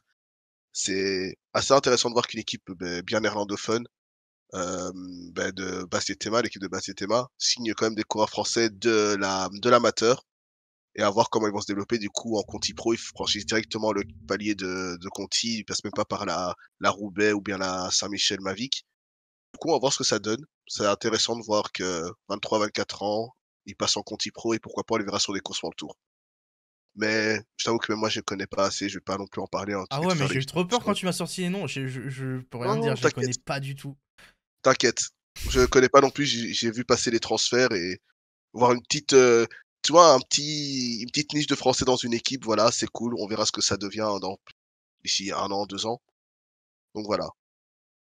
Pareil, Grégoire et Martinez, je les ai pas mis dans la liste parce que ils sont, soit, je considérais qu'ils étaient trop jeunes pour la liste, parce que c'est des coureurs qui ont quand même qui ont plus ou moins entre 23, 25 ans dans cette liste, et puis, je pense que Grégoire et Martinez, on aura le temps d'en parler, beaucoup plus, dans l'année. Non, c'est pas Adrien Lemaire de la PCT, c'est Adrien Maire de la Tour de Tetema qui a signé cette année. Et je pense qu'il était en amateur l'année passée à Aix. Aix-en-Provence. Ouais, il Voilà. était à Aix. Et dernière mention honorable, Simon Carr, le binational, forcément, Oh, parce il est pas que français, mon cher. Je vous connais les Français, quand il gagne, il est français, hein. La semaine passée, quand il a gagné son étape, il était français. Quand il se casse la gueule, il est britannique. Mais quand même mention honorable parce que je pense que ça peut être un bon gars, un bon baroudeur, un bon chasseur d'étapes et ouais, il sera français quand il gagnera forcément, hein, on le connaît, hein. S'il gagne le 14 juillet, sur le Tour de France, c'est cocorico, victoire J'ai française sur le Tour de j'ai rien France, dit, hein. hein, c'est pas moi qui l'ai dit. Et donc voilà, je vais commencer avec la liste. Premier nom, on en a déjà parlé, Kevin Vauquelin. Est-ce que pour toi, Kevin Vauquelin est le coureur par étapes, que la France dont la France a besoin? Heu, je pense que Vauquelin, c'est terriblement sous-coté, je trouve. Et que si jamais un mec comme Vauquelin était sous le maillot Groupama FDJ, on en parlerait déjà et on en ferait déjà des tonnes, mais de zinzin encore plus que Grégory Martinez, je pense. OK. Vauquelin, Bah, pour moi, je le mets limite, mais numéro un en termes de jeunes français pour l'avenir. Après, bon, c'est toujours que des. On sait pas ce qui va se passer dans l'avenir, mais en tout cas, ce qui monte sur ces premières années, là, pour moi, il n'y a pas plus fort que Vauquelin chez les jeunes français. Il est tellement ouais, complet, il peut tout faire, il est bon en chrono. C'est tellement rare chez les Français, ça en plus. ouais, c'est clair et puis l'année passée, il était sur un bon début de saison avant ses chutes sur Paris-Nice. Faut quand même rappeler qu'il a fait 5e de la loge des gardes, devant Vingegaard. Donc voilà, il a déjà battu Vingegaard une fois cette année. Peut-être qu'il le refera encore dans sa carrière, on ne sait pas, mais au moins on l'aura vu ici en premier. Et ouais, je suis d'accord, coureur de course d'une semaine. Pour moi, c'est le coureur parfait pour les courses d'une semaine. Genre. En plus, on Et sait ça qu'il fait long y a la vanne de vas-y, depuis 2007, Christophe voilà, Moreau, c'est tout ça. ça, mais pour les courses d'une semaine, les courses sur le tour d'une semaine, je trouve qu'il a le profil parfait. Ouais, c'est exact et Vauquelin aussi, tu en as parlé, hein, mais il est bon en chrono. C'est un peu pour moi le seul Français bon en chrono aussi qu'il y a dans cette nouvelle génération. Parce que ouais, j'ai beau scruter, mais à part, Armirail, Benjamin Thomas et Cavagnac qui sont déjà, basés, il y a personne qui a ce niveau en chrono, quoi. Et ça, c'est un truc de fou parce que la France est un grand pays de cyclisme, mais en chrono, ça fait une dizaine d'années où ça se développe pas ou trop peu, quoi. Il va faire Paris-Nice. Alors là, son programme, si PSF ne se trompe pas et pas de changement, c'est Classic Var et Tour des Alpes-Maritimes. Et après, par contre, assez intéressant, il a annoncé sur les Stradé et Tirreno. Ouais, Voilà. dans l'optique de le rendre de plus en plus complet, c'est pas mal, je pense, de le faire l'Estradé, tu vois? Voilà, voilà. Alors ensuite, j'ai un petit souci visuel. On va passer au deuxième nom qui est Axel Laurence, dont on a aussi parlé parce que forcément il était sur Bessèges. Bon, lui, on en a déjà parlé, mais du coup, je vais te demander oui ou non, est-ce que tu sens un coureur qui peut peser sur les courses d'ici, quelques Mais années? en fait, pour ton oui ou non, on parle de quoi? On parle d'un mec capable de gagner un monument, on parle d'un mec qui, euh, Ouais, qui va vraiment être top coureur de sa team. tu sens que le public français se dit: «Ouais», il commence à le supporter, se dit: «Ouais, il peut gagner, il peut le faire», en fait, tu vois? Que quand on commence à citer les favoris à une course ou même les gars qui peuvent aller chercher le top 5, on parle d'Axel Laurence, quoi. Oui, je pense que oui. OK, parfait. Du coup, ouais, on en a déjà parlé, donc on va pas trop s'étaler dessus. Ok. Ensuite, bah, un Français, qui était pas français il y a encore quelques années, Pavel Sivakov. J'ai mis dans cette liste parce que en fait, il a que 26 ans. C'est ça m'a un peu surpris parce que, ouais, il a son coffre Ineos, enfin, il était même chez Sky à l'époque, ça s'appelait encore Sky. Il a son passage chez UAE maintenant et même encore la semaine passée, je te disais que Sivakov était un gars qui pouvait être leader dans n'importe quelle équipe, mais il a décidé d'aller faire l'équipier chez Pogacar. Mais moi, je te pose la question, est-ce que, par exemple, à la fin de son contrat dans 3 ans, est-ce qu'un Sivakov peut se retrouver être leader dans une équipe et à de jouer les classements généraux? Non. Non? J'y crois. De plus en plus, sa trajectoire, je trouve que ça sera un bon équipier, mais ça. Je le vois vraiment pas. Après, il a déjà un beau palmarès. Hein. Il a gagné le Tour Oui, des Alpes, Burgos, Pologne et tout. C'est pas ça, mais là, vu comment il évolue. De toute façon, déjà, s'il ne se débloque pas mentalement au niveau des descentes et compagnie, déjà, rien qu'avec ça, c'est mort. ouais. Beh, tu vois, à chaque fois, j'ai mis un petit titre à côté des coureurs pour, me rappeler de quoi je voulais parler d'eux et Sivakov, j'ai mis que c'était le meilleur Français sur 4 roues. Voilà, donc c'est vraiment ce que tu as dit, c'est les descentes, c'est compliqué pour Oh, lui. À quel chaque fois, tu vois, bâtard. soit il chute, soit, là, il a fait un tout droit encore et alors que enfin, tu vois, on va en reparler, hein, mais tu avais Prono McNulty, j'avais Prono Sivakov. Tu me dis que Sivakov fait un tout droit, je te dis: «Mais punaise, c'est» j'ai envie de taper dans mon écran, quoi, c'est voilà, bref. Du coup, ouais, Sivakov, c'est un peu trop tard pour lui et je pense un peu comme toi aussi. Je pense que s'il voulait vraiment, avoir sa carte leader, il signait dans une autre équipe, quoi. Enfin, voilà. On enchaîne. Un coureur qui doit faire oublier Arnaud Démare, Paul Penouet. Oh là là. Oula, Alors, je vais me mettre des mecs à dos là. Moi j'ai un avis très tranché sur Penoet. mais en fait, je l'ai mis dans cette liste parce qu'il a le même âge que Vauclin, c'est en 2001. Donc en fait, il est jeune et on le considère encore un peu comme, le jeune, voilà, il va progresser tout ça. Mais il est déjà à un âge où les sprinteurs à son âge sont quand même souvent très développés, sont souvent déjà très rapides, tu vois? Quand on compare avec, par exemple, Olaf Koy ou même à l'époque du Philipsen, bon, c'est devenu des plus gros sprinteurs du peloton, hein. Mais est-ce que Penouet peut vraiment devenir ce gros sprinter du peloton et peut devenir un sprinter français qui gagne sur le Tour de France et qui joue podium d'étape à chaque sprint massif? Moi, pour faire la comparaison par exemple avec un Démarre, j'y crois zéro à ce qu'il. Genre on se TP dans 15 ans, j'y crois zéro à ce qu'il ait le même palmarès et une carrière aussi fournie que Démarre, genre par exemple. Déjà. Après, je peux me tromper, hein, c'est toujours que c'est des prédictions, mais je- j'ai du mal à le voir plus haut que un sprinter qui va être très bon, qui va gagner peut-être des manches de Coupe de France, qui va gagner quelques classiques, des sprints par-ci par-là, mais je le vois pas évoluer et devenir le sprinter, genre. Ouais. Des fois, dans le chat, ça compare à Marc Sarrault.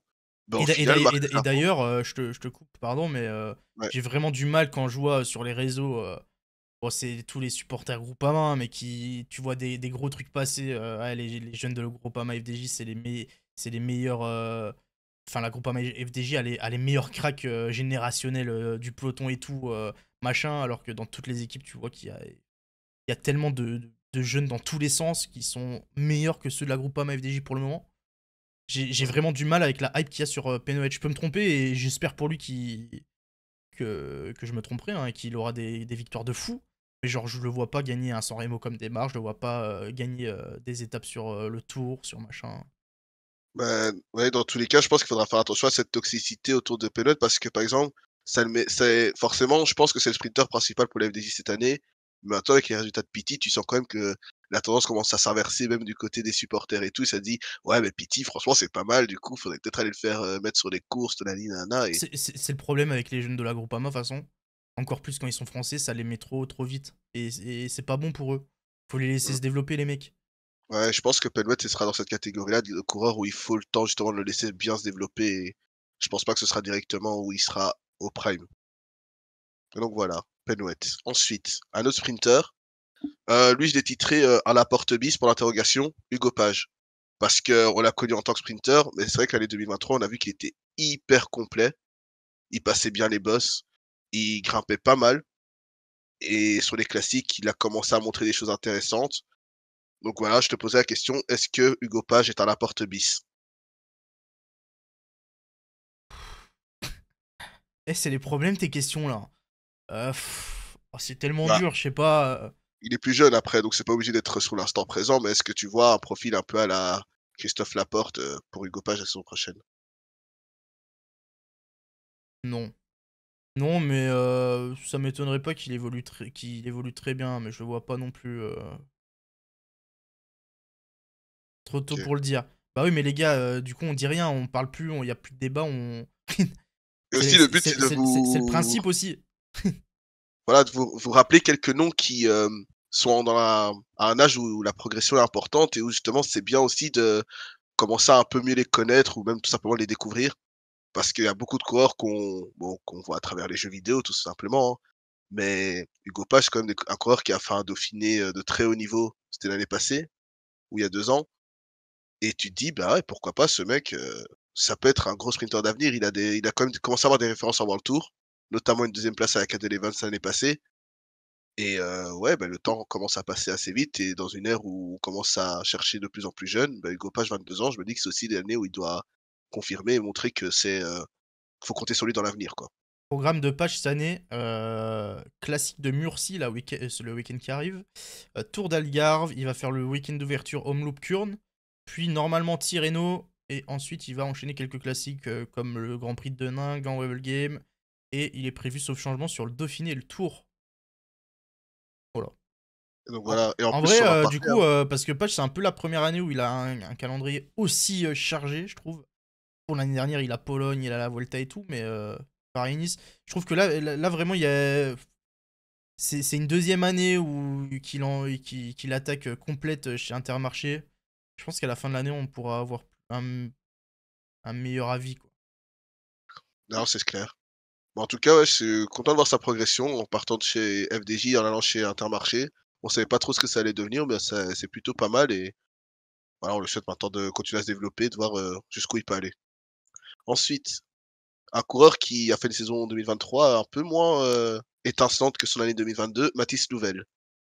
Hem, Tout simplement, ben, 2022, c'est quand même une année, très intéressante pour lui. Il y avait des belles places sur les monuments, sur les courses, les classiques flandriennes et 2023, on a senti que c'était un peu plus en dessin. On a beaucoup moins vu tout simplement, que ce soit à l'attaque ou que ce soit, en résistance et du coup, moi, je voulais te demander si, 2024, c'était tout simplement une bonne année pour Mathis Louvel, si tu sentais que ça pouvait être un coureur qui pouvait encore se développer et faire des belles choses, sur la route? Ou que ça allait finalement, bah, être un peu dans la lignée des coureurs français, que la G2R a souvent eu, type, Hofstetter, tout ça, machin chouette, quoi. Non. Voilà. OK. Oh, Non, je sais OK. pas. Après c'est vague, hein, parce que quand tu dis bien se développer et tout, genre, genre, pour Mais il y a moi, 2 ans, il était un mec vraiment qui va hypant. comme. Oui, mais un mec qui va, genre, la joie sur quelques classiques, il a des top 10, machin, ça reste bon en soi. Il fait huitième des championnats. Non, c'est sûr. Mais ouais, en tout cas, c'est Mais je vraiment le vois par pas non plus exploser, quoi. non, c'est surtout par rapport au fait qu'il y a 2 ans, bah, c'était vraiment le gars, le coureur de Flandrienne, pour la France, de l'avenir et tout et que, bah, du coup, 2023, on en a beaucoup moins entendu parler, mais que je voulais quand même rappeler que le coureur était présent parce qu'il est encore assez jeune, il est sur la ligne de ses 25 ans et que souvent pour les classiques, bah, ça commence à 30 ans le développement, donc forcément, voilà, c'était pour rappeler et bah, aussi que, ouais, le public aussi se rappelle que Mathis Louvel est un superbe coureur et que malgré tous les jeunes qui arrivent un peu, en dessous, bah, que lui est encore présent dans le peloton, quoi. Ensuite, un coureur qui a eu un parcours très atypique, je trouve, Alexis Renard. Alors, bah, lui, ça va être simple, je vais juste te demander de me donner un peu ton avis sur le coureur et je vais te faire une petite bio de lui. C'est un coureur qui, du coup, était en amateur jusqu'à 2019, puis qui a signé à la Israel Cycling Academy. Donc, sa Je me première équipe Grand souviens. Tour a été Israël et ouais, ça a été une trajectoire assez particulière car maintenant il est revenu chez Cofidis et il aligne des résultats intéressants d'année en année, notamment, des top 10 sur Grand Rival Game, des courses des sprints en Pologne où il fait aussi des podiums. Il y a des résultats très intéressants et aussi, le fait qui est assez notable malgré tous ces résultats, c'est aussi un poisson pilote très intéressant pour Brian Cocard. C'est lui qui fait gagner Cocard sur sa première course World Tour l'année passée. Moi, Donc, ce que voilà, j'allais je te voulais juste avoir dire, ton avis. je pense que pour être équipier, poisson pilote et des cocards, machin, et des leaders, oui, mais je le vois pas être leader à proprement parler, quoi. Enfin, je Que ce pense soit au que sprint ou sur les classiques. je le trouve beaucoup plus intéressant en tant que dernier lanceur que quand lui, il est vraiment le sprinter, là. Mmh.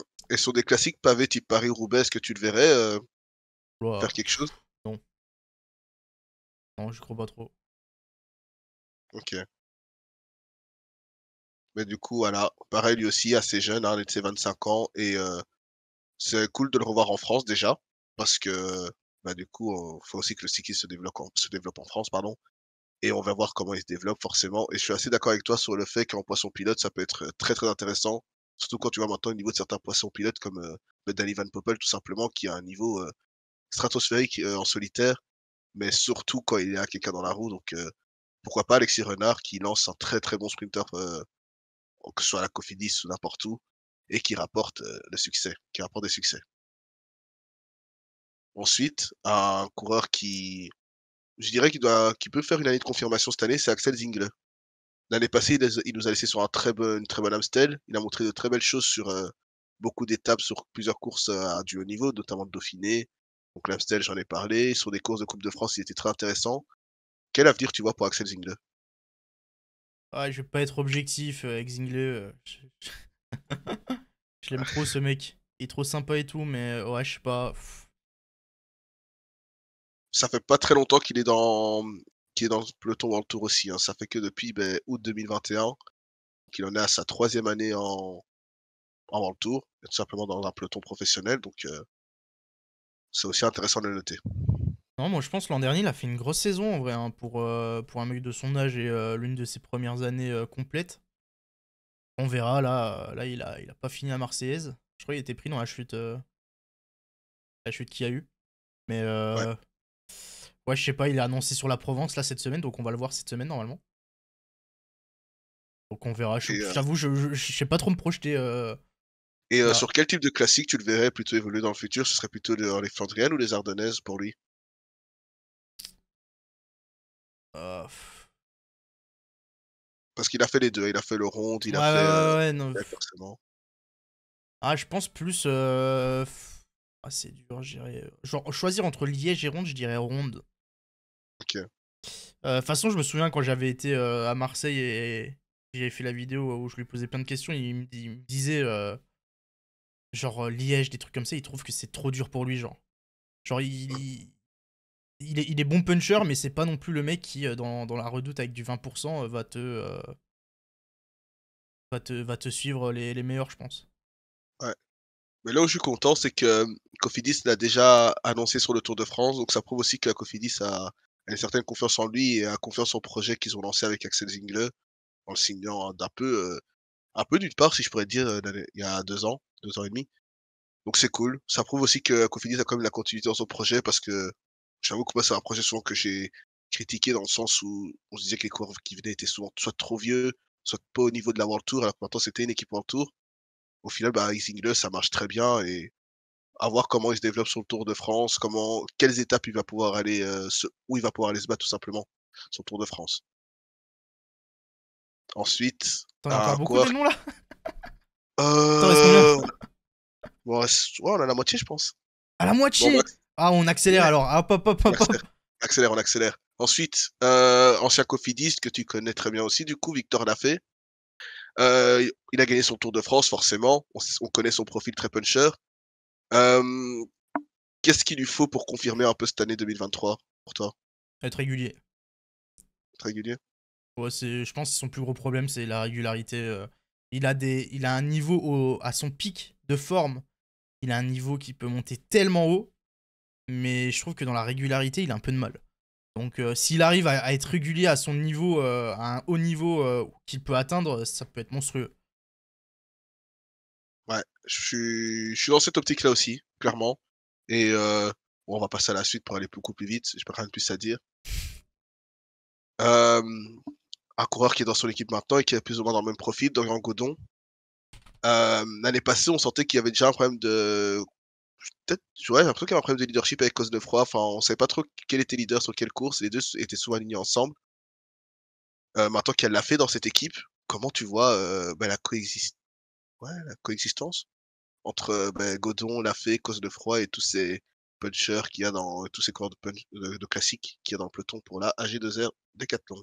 Ouais, j'espère pour eux qu'ils vont réussir à trouver, à s'entendre parce que si c'est toute la saison comme ça a été cette semaine à baisser, à niveau entente, ça va pas être ouf, ouais. Mais ouais, faut faire gaffe parce que généralement, de toute façon, c'est pas bon signe quand t'empiles les mecs du même style qui peuvent tous potentiellement vouloir et avoir le niveau d'être leader. C'est dur de gérer, je trouve. Yep. J'enchaîne avec 2 punchers de la Total Energy, qui sont plus ou moins dans des années où il faudrait confirmer, c'est des années où tu sens qu'ils peuvent encore franchir un cap et avoir ce niveau, entre la Conti Pro et la World Tour. Je parlais de Valentin Ferron et de Mathieu Burgodeau. Les 2 se sont montrés l'année passée. Ferron plus sur, la Coupe de France et sur, les classiques, type Amstel encore une fois. On l'a vu, bah, en 2022, il avait gagné, sur le Dauphiné et cette année, en 2023, il a eu son premier Tour de France. Ouais, tout simplement, est-ce que tu vois, beh, Valentin Ferron ou même Burgodeau franchir, ce palier et arriver dans une équipe World Tour prochainement? Euh, je vois peut-être plus en Burgodo qu'en Ferron. Là, si je devais comparer les deux. Burgodo, le problème, c'est que il a fait un nombre de places d'honneur, ce mec. C'est une dinguerie, hein. J'ai l'impression de l'avoir vu deuxième, troisième sur toute l'année dernière, il y a 2 ans. Donc s'il arrive à juste concrétiser ces courses-là, il peut se faire un gros palmarès, le mec. Mais ouais, Ferron, je sais pas trop. Ferron, je pense que je vois plus Burgodo que Ferron quand même. Ok. Bah, du coup, ouais, Burgodo, pour faire la petite transition, qu'on a souvent comparé à Alaphilippe physiquement, bah là, je vais te présenter le Ouais, Alaphilippe il a juste le dans le bouc. profil. Il dit ça juste Ouais, parce qu'il a un bouc. bah, quand il a ses lunettes de soleil, en course, tu mets un Stoudal Quick-Step à la place du Total Energy, on Oui, peut y bah, croire. il a un bouc. Ouais, la coupe de cheveux et tout qu'il y a avec aussi, enfin, il y a tout, il y a un ensemble. Voilà, maintenant je vais te présenter le Alaphilippe dans le profil, Antoine Ubi, qui en plus a signé chez Quick-Step et donc est avec Alaphilippe. Antoine Ubi, bah, qu'on a vu sur le Down Under, commencer à faire quelques placettes. Bah, lui qui vient du cyclocross, qui est passé par la Vendée et qui a fait une très très bonne année 2023, notamment en remportant la course de la paix. Est-ce que tu vois en lui le futur Alaphilippe? Parce que le fait vert, il sait créer un nouveau Alaphilippe. Hein. Ouah, Joker. Je... Là, j'avais dit, j'utiliserai pas de Joker. Si, j'en utilise un. Je sais pas, c'est sa première année pro, là, je crois. Oui, oui, oui, première année pro. C'est tellement dur de. Parce qu'il a une trajectoire assez similaire, hein. Des années de cyclocross, Ouais, un ouais, profil ouais, assez mais. puncher, sprinter et bah, Je sais passage chez pas. Quickstep. Donc, Je sais pas, encore, voilà. encore tôt, on l'a vu que en Australie, on verra. Je sais Mais il pas, est dans la même je sais pas lignée dire. en termes d'années que les Vauclin, tout ça. C'est aussi un 2001. Donc voilà, je le mets déjà dans cette liste parce que je pense qu'avec Quickstep, il peut avoir une progression plus rapide qu'on pourrait le penser et que ça peut être très vite une nouvelle petite coqueluche pour le public français, quoi. Bon, on arrive au dernier, t'inquiète. Déjà, ben, l'héritage AG2R, qui a souvent été une équipe de grimpeurs et qui a un peu perdu cet esprit montagne. Ils avaient dit hein, que de toute façon, ils voulaient faire une année de transition, enfin qu'ils voulaient faire totalement une transition et passer s'orienter sur les classiques. Il y a eu, ben, il y a eu les Van Avermaet, tout ça qui sont arrivés. Mais pourtant, AG2R reste quand même une équipe d'Isère, des Alpes. Et donc, il y a toujours des grimpeurs qui sont formés par la AG2R. Et là, je te vais te demander de parler des deux parés peintres qui sont un peu les représentants montagne de cette équipe que eux-mêmes ont formé. Et je vais te demander un peu de me parler d'eux et de ce que tu vois pour eux dans leur avenir, quoi. Ah, ah, Aurélien, il est quand même bien avancé, hein. Bon, il a 27 ans. Il va avoir 28 là, dans 3 semaines. Ah, je pense que ça sera pas non plus. Ce sera un très bon grimpeur, un mec qui pourra aller chercher des victoires en échappée et tout, mais je le vois vraiment pas Mmh. Il a déjà gagné l'année passée sur le Giro, hein, d'ailleurs, exploser plus que ça, quoi. Ouais, je vois, et il a fait 15ème du tour en 2021. Bah, typiquement, ouais, il sera peut-être quoi, entre la 10ème et la 15ème place. Il fera des bons trucs, on le verra. Il gagnera peut-être des étapes en échappée, mais je. et son frère qui commence à faire des résultats aussi, du coup, Valentin, on a vu faire un top 10 Ah, lui, il sur est le plus Down jeune, Under lui. cette année. Ouais, beaucoup plus jeune, ouais, ça, je pense que c'est aussi en 2001, si je dis pas de bêtises. Ouais. Et ouais, il commence à être dans des années où il faut être plus régulier, où il faut confirmer. Donc voilà, les deux frères Paré-Peintre, c'est pur produit AG2R, clairement. On voit il y a moins de grimpeurs qu'avant, mais il y en a toujours quelques-uns, avec notamment Berthet, Bouchard qui sont là. Et ouais, c'est cool de voir que AG2R continue à bien former des grimpeurs qui arrivent à un très bon niveau. Et encore plus maintenant qu'ils ont développé leur structure de développement, qui est vraiment devenue une continentale et qui n'est plus une amateur. Donc ça va mettre aussi le cyclisme français à un plus haut niveau. Alors moi, Et le VPP, dernier, ça m'étonnerait ouais, pas que. Genre, je serais pas choqué qu'il ait une plus grande carrière, entre guillemets, et qu'il évolue et qu'il arrive à un plus haut niveau que son frère. ouais. On J'ai verra, hein, l'impression que mais. j'ai l'impression que par exemple, avec là ce qu'il montre en tout cas, enfin, je le vois sur des courses où je m'attendais pas à le voir en fait. Genre le Down Under, je me disais, ben, il sera bon sur l'étape du Willunga, mais à part ça, bah, ce sera plus compliqué parce que il m'a l'air très léger, qu'il faut mettre de la puissance sur les autres étapes.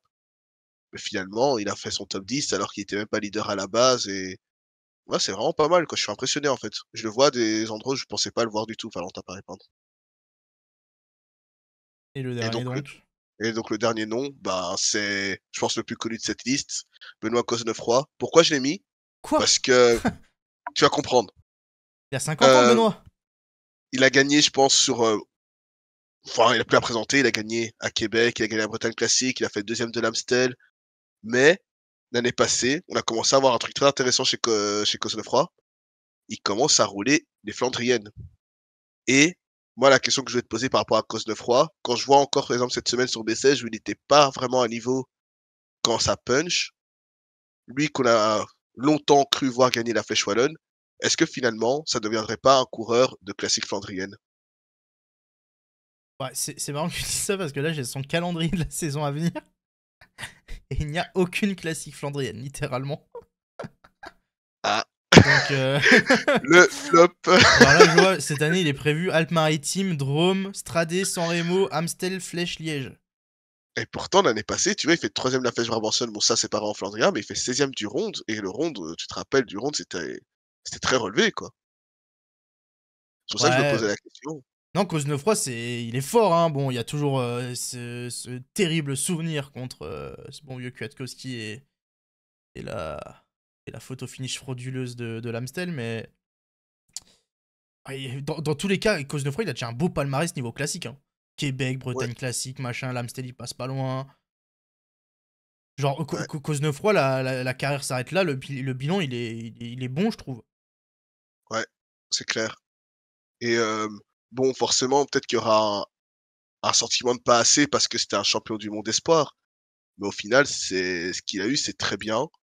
Peut-être qu'il lui manque cette flèche wallonne je crois que c'est 2020 où il fait top 5, où tu sentais qu'il était aux avant-postes, mais qu'il gagne pas. Bah, à part ça, ouais, Cosnefroy, ben, ouais, ça a été une très bonne carrière. Et moi, je t'avoue, je le sens un peu sur le déclin, justement, dans ses courses explosives. Et que l'année passée, j'ai trouvé vraiment bon sur le rond. C'est pour ça que je me posais la question. Mais Ouais, ouais, Cosnefroy 2022, 13e de la Flèche. Euh, 18e en 2021. C'est en 2020, il fait deuxième derrière Hirschi. ouais, c'est ça, tu vois. Et depuis, j'ai l'impression qu'il y a un peu ouais, ce déclin sur les courses Benoît, si tes vraiment champions explosives appuient comme on sur le l'attendait, champignon mais qu'il est Godulas bien Pro plus des dans rives les courses Vauquelin. à l'usure, tu vois. Et c'est pour ça que je me disais bah, que le Ronde était une course qui lui satisferait très bien, mais bon, c'est vrai que pas le voir du coup cette année, ça m'attriste un peu. Et du coup, Ouais, voilà, hein, on verra, ouais. la liste est terminée. Voilà, c'est juste pour Merci, du Anton. coup vous rafraîchir tous ces noms français qui font vibrer Ah, et ils ont été qui. plus que rafraîchis, là. Rafraîchis, pardon, ça fait longtemps. Ah oui, non, mais parce que c'est vrai que, enfin, comme j'ai dit, hein, comme j'ai introduit, on a eu beaucoup de Alaphilippe, beaucoup de Pinot, et on a beaucoup vibré avec eux.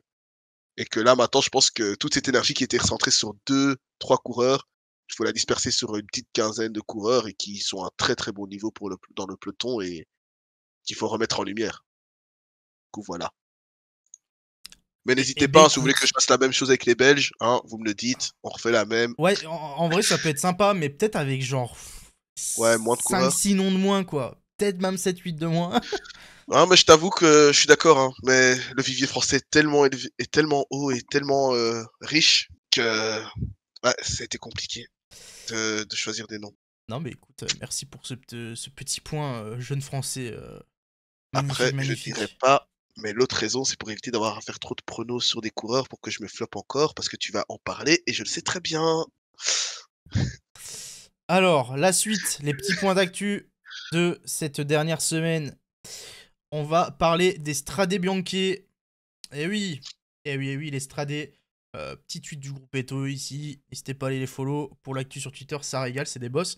Mais les Stradé, si vous n'avez pas suivi, a été modifié. Ils durcissent la course un peu plus. Est-ce que c'est pour, dans l'avenir, essayer d'avoir une meilleure, allez, on va dire, de passer en monument, j'en sais rien, enfin bref, d'avoir une meilleure renommée, on verra. Mais en tout cas, ils rajoutent 30 km, on passe de 185 à 215. Ils rajoutent également quasiment 10 km de chemin blanc en 4 secteurs de plus. Donc on est sur un parcours plus difficile, on va dire, et à rallonge, qui va un petit peu plus jouer sur les organismes en fin de course. Ouais, c'est pas mal, hein. Puis, comme tu as dit, je pense que la course veut tendre vers un monument. Il ne s'en cache pas, dans tous les cas. Et bon, il y aura toujours ce débat un peu chiant sur les réseaux sociaux de: «Oui, mais l'ancienneté de la course, oui, mais ça, il faut qu'il y ait cet élément-là, ces éléments-là, ces éléments-là». En tout cas, ce qui est sûr, c'est que pour être un monument, il faut plus de 200 kilomètres. Ça, c'est à condition, je pense, sine qua Ouais, je non. dirais même plus de 250. Exact. Donc, c'est très bien. Et moi, la semaine passée, qui disait que Cosnefroy, par exemple, je voulais le voir gagner sur l'Estradé. Tu rajoutes 50 kilomètres sur la course, ben, ça a un avantage encore plus. Donc, allez, allons-y, en fait. Mec, moi j'ai hyper hâte de voir un mec du coup sur ce parcours plus long et plus dur. C'est Vauquelin. Ah ouais? Ben, à voir comment il Bah, je réagit sais pas, justement je en me dis, ce concurrence. mec est tellement fort et tellement complet. On l'a jamais vu sur ce genre de course, je crois. En tout cas, j'ai Ouais. pas souvenir.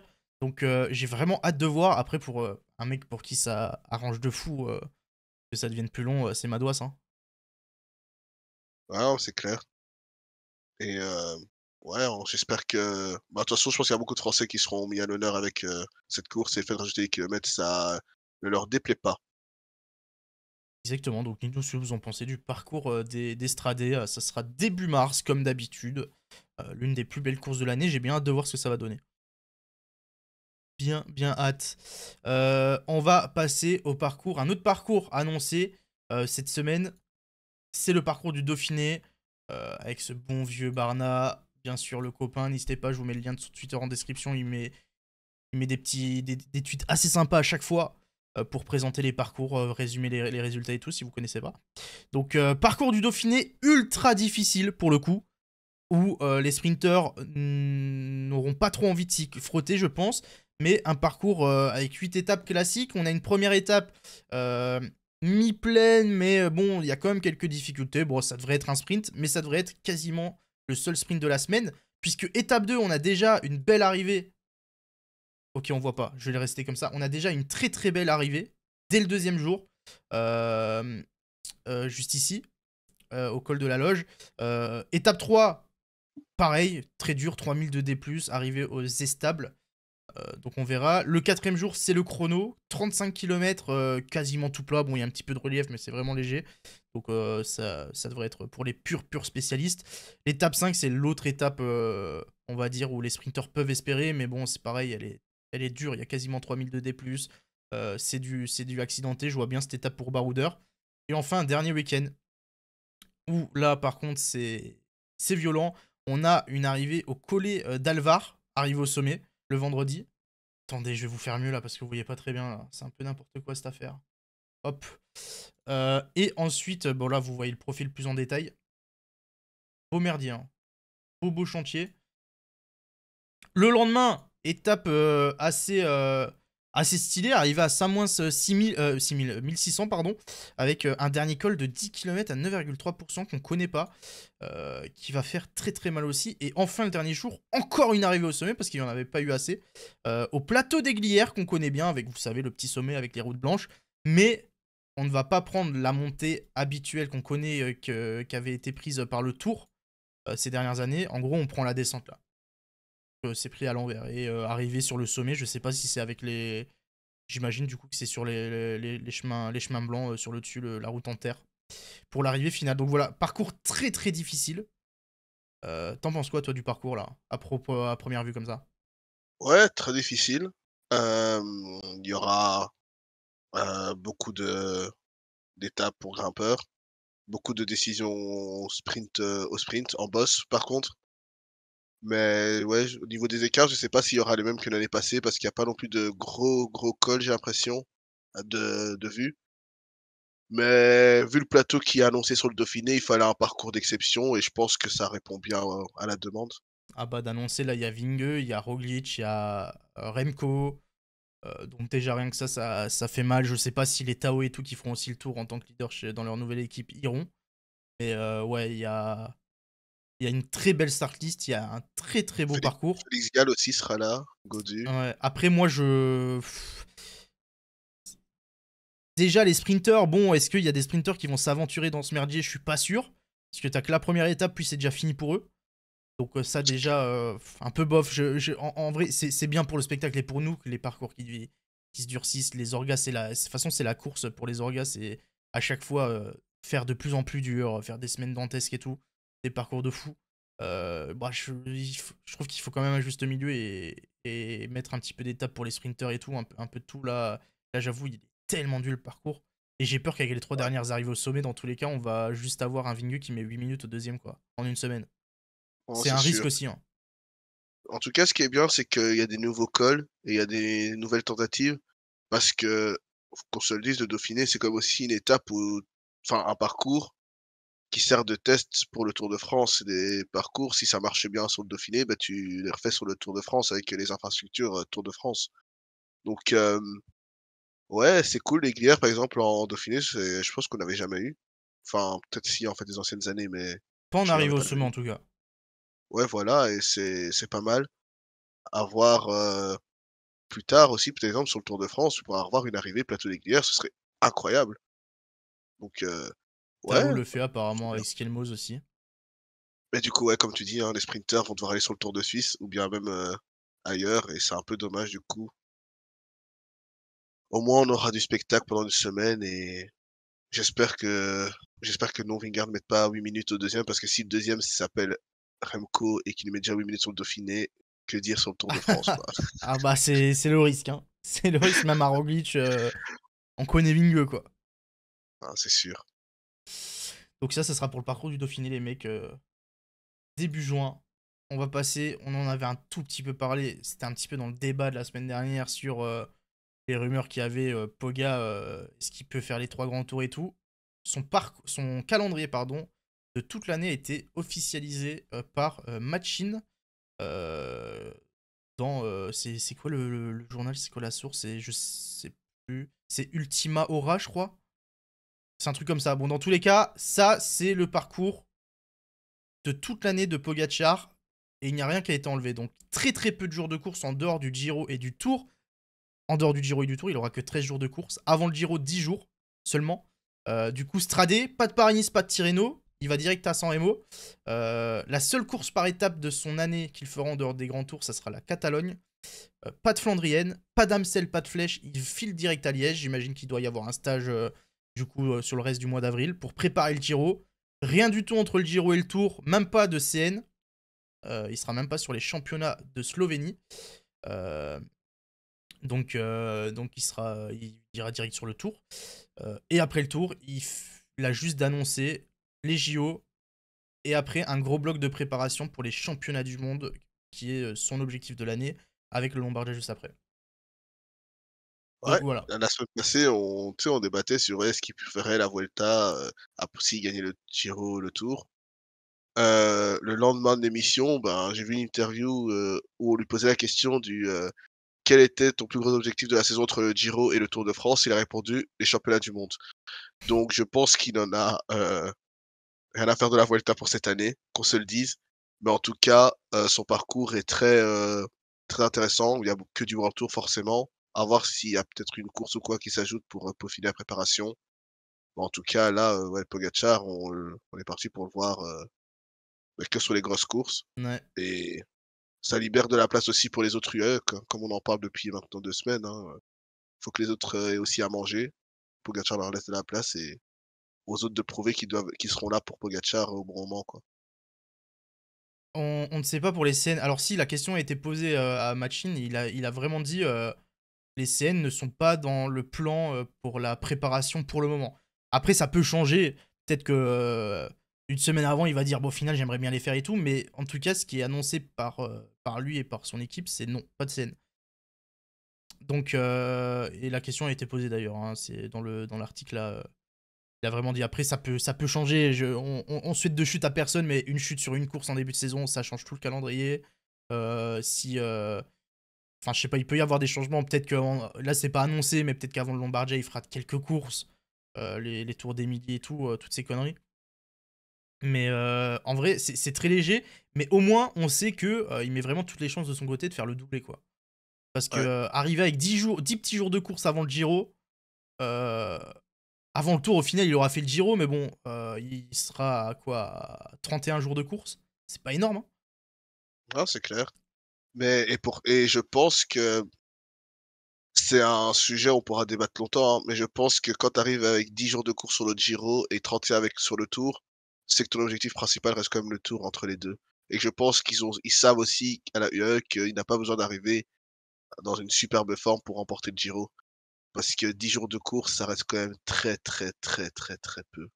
Bah, lui, il a dit que il fera pas de différence, qu'il courra le Giro à 100% comme il courra le Tour à 100%. Après, oui, dans tous les cas, si on a un scénario sur le Giro où à la première étape de montagne ou la deuxième, comme sur le Tour 2021, en gros, où il expose tout, il a 5-6 minutes d'avance direct.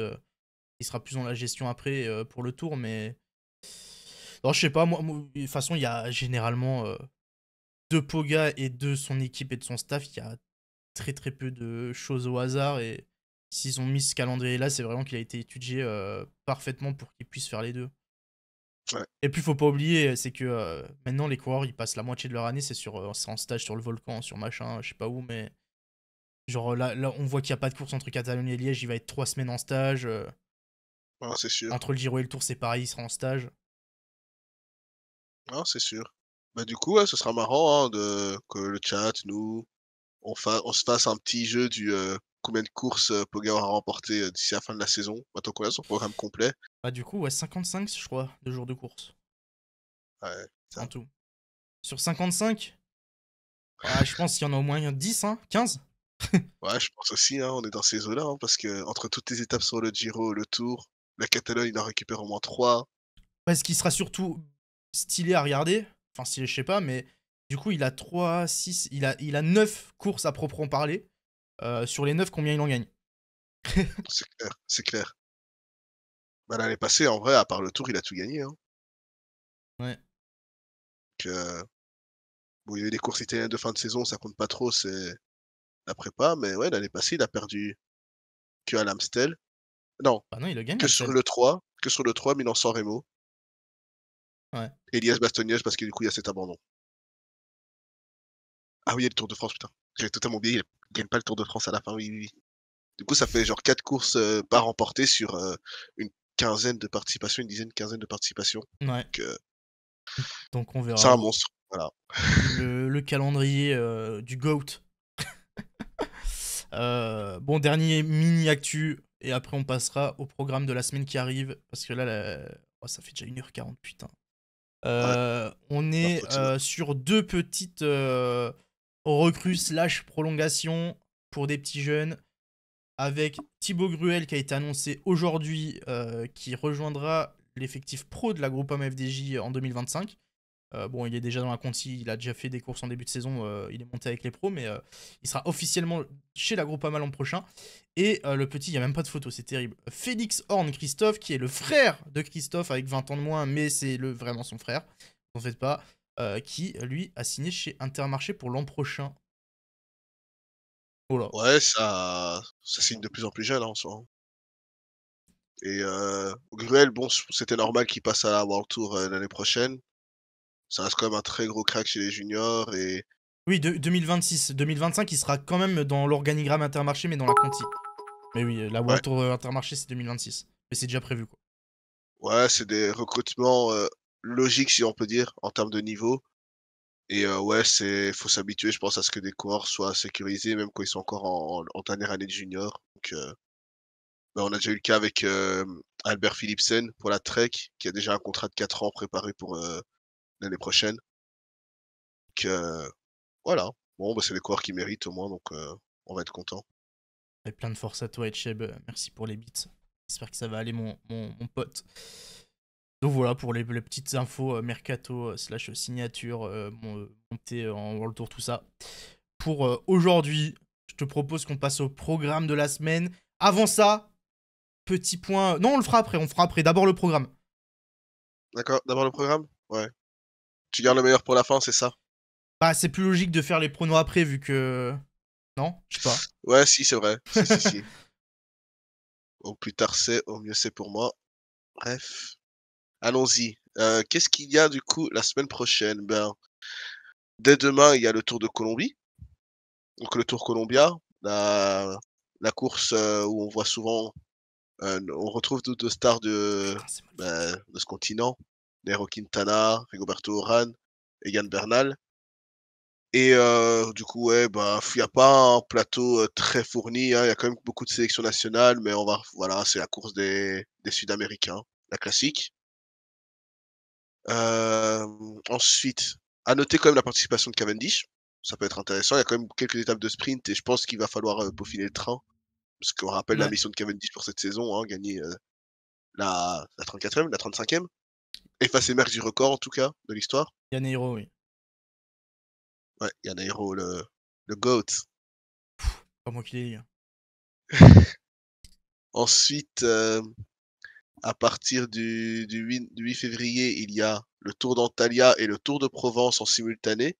Ouais. Donc le Tour d'Antalya est souvent bon, c'est un peu moins hypant, hein, mais il y a toujours de bons petits coureurs à aller surveiller et voilà, c'est souvent deux trois étapes de sprint, une étape pour, grimpeurs. Ensuite, bah, le Tour de Provence, tu en parlais un peu, tu le teasais, mais le parcours qui est pas très sélectif cette année. Non, on n'a pas un parcours de fou à proprement parler sur la Provence, hein. Je vais vous les faire défiler si vous voulez. Attendez, parce que je me suis perdu dans mes overlays là. Ça arrive, En ça tout arrive, cas ça arrive. en tout cas, le plateau, il suit un peu ta lignée, hein, de course pas très folle. Il y a pas vraiment de grimpeurs sur la course, c'est que du sprinter et du puncher, littéralement. Et Ouais. à noter qu'il y aura la Philippe Wagner qui sera présente, l'équipe, belge avec beaucoup de Français, avec les Barbier, tout ça, qui avaient fait un petit passage en Asie. Ils ont gagné des courses là-bas, donc voilà. Ils n'étaient pas sur Bessèges, ils seront en Provence et je te laisse montrer le parcours. Ouais, je l'ai montré, bah, c'est le Tapin Pedersen, mais je trouve que encore pire que Bessèges. Pour le coup, là, t'as le prologue qui est tout court dans les rues de Marseille, 5 bornes. On le voit ici avec le profil, ça longe la plage quasiment et tu rentres un peu dans Marseille.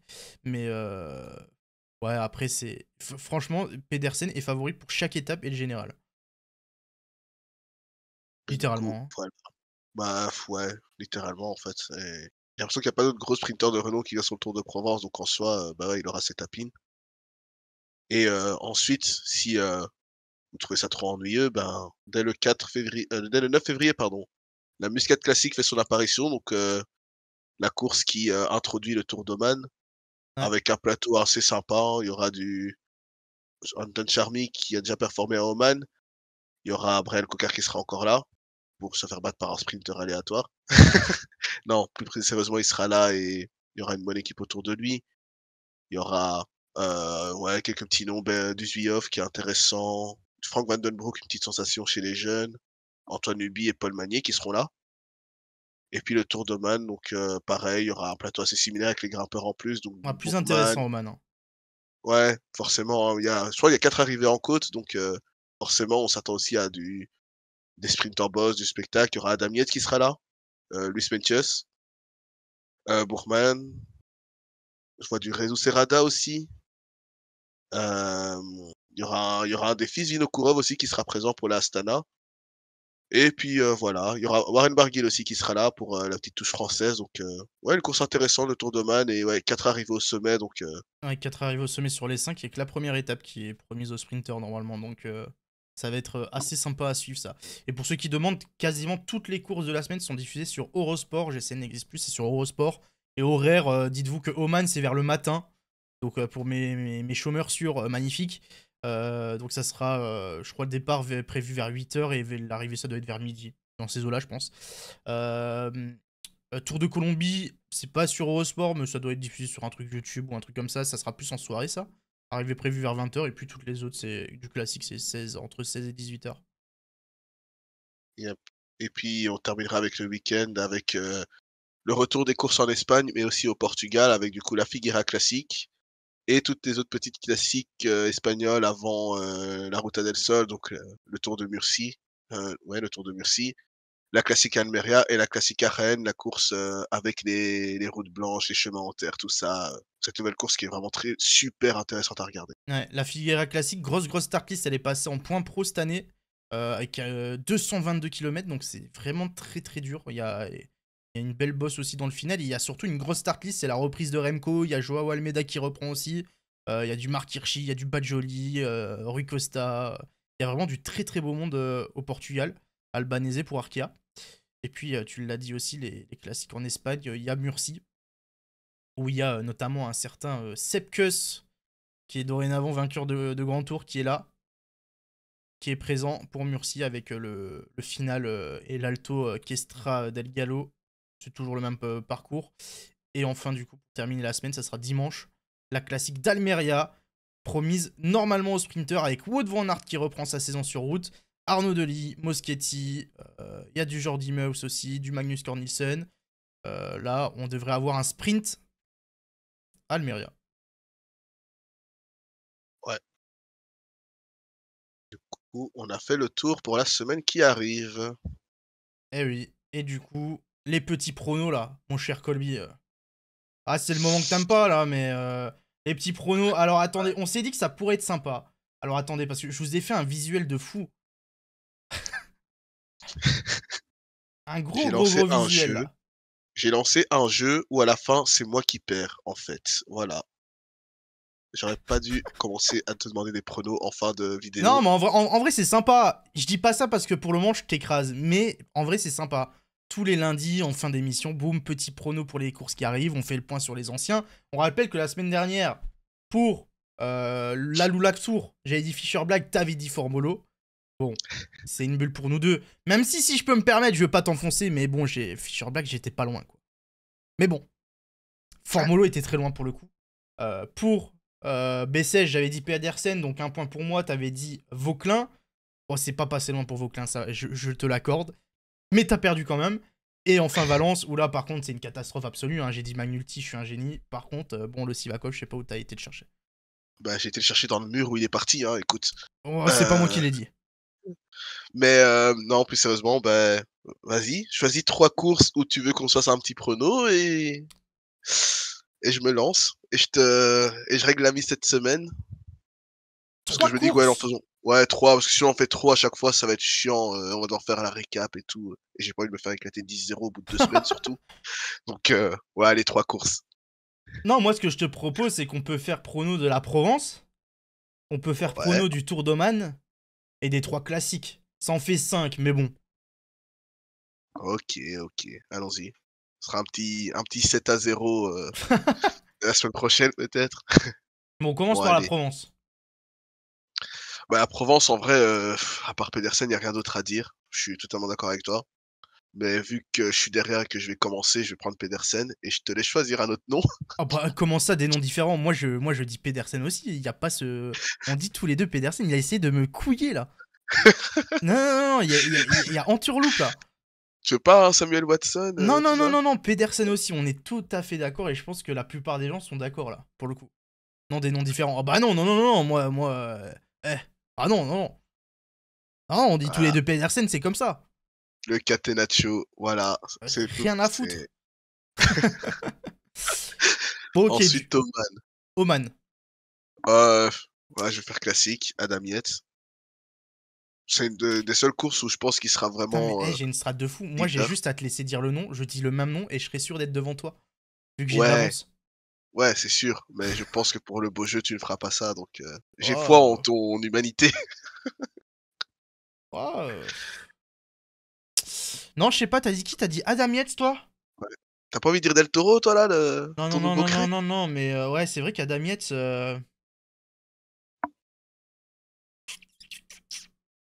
Putain, mais c'est le favori, hein, mon salaud. Hein. Ouais, ouais, ouais, ouais. Ah, t'as pas pris beaucoup de risques là. Hein. Ouais, c'est vrai. Non. T'inquiète, pour les classiques, je suis toujours plus épicé. Ah ouais? Ouais. 4 arrivés au sommet comme ça? Petit taureau, mais petit taureau ne gagnera pas, lâchez ça. Écoute ton chat.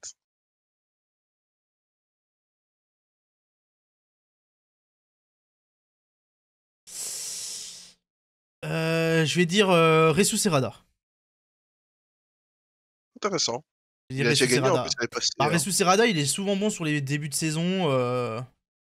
Je me dis, bon, pourquoi pas. Bon, même si, en vrai, c'est juste pour pas dire le même nom que toi, mais j'avoue que Damiet, je vois pas comment il gagne pas. Mais Mais de toute façon, Rezo Serrada a gagné une étape l'année passée, hein, man. Donc au final, pourquoi pas, avec une bonne préparation, aller en chercher plus qu'une, quoi. Et du coup, le général. ensuite, Figuera Champions Classique. Je commence cette fois-ci. Vas-y. Je vais prendre un risque. Je vais prendre un risque parce que, bah, vu la start list, à mon avis, c'est compliqué. Mais je vais dire Remco Evenepoel. Ah ouais? Ouais, gros Bah, risque. c'est vrai que les débuts de saison, c'est pas toujours ça, Remco, donc ouais, le risque est présent, hein. Non, allez, moi, je vais être simple. On est Ouais. sur une course point pro. Il y a un mec qui gagne toutes les courses points pro en 2023, Marc Hirschi. Voilà. Allez, suivant. Ok, on note, hein, mais... Ok, on passe à Murcie, cher ami. Murcie avec une petite bosse dans le final et tout. Assez sympa. Ouais, à toi l'honneur, vas-y.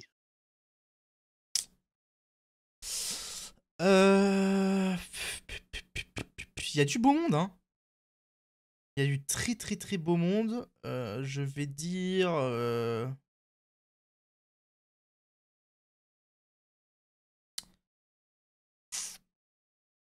Ah, il y a vraiment du beau monde à Murcie. Murcie, c'est un peu la... C'est le mano à mano. Est-ce que certains sprinters mecs rapides passent?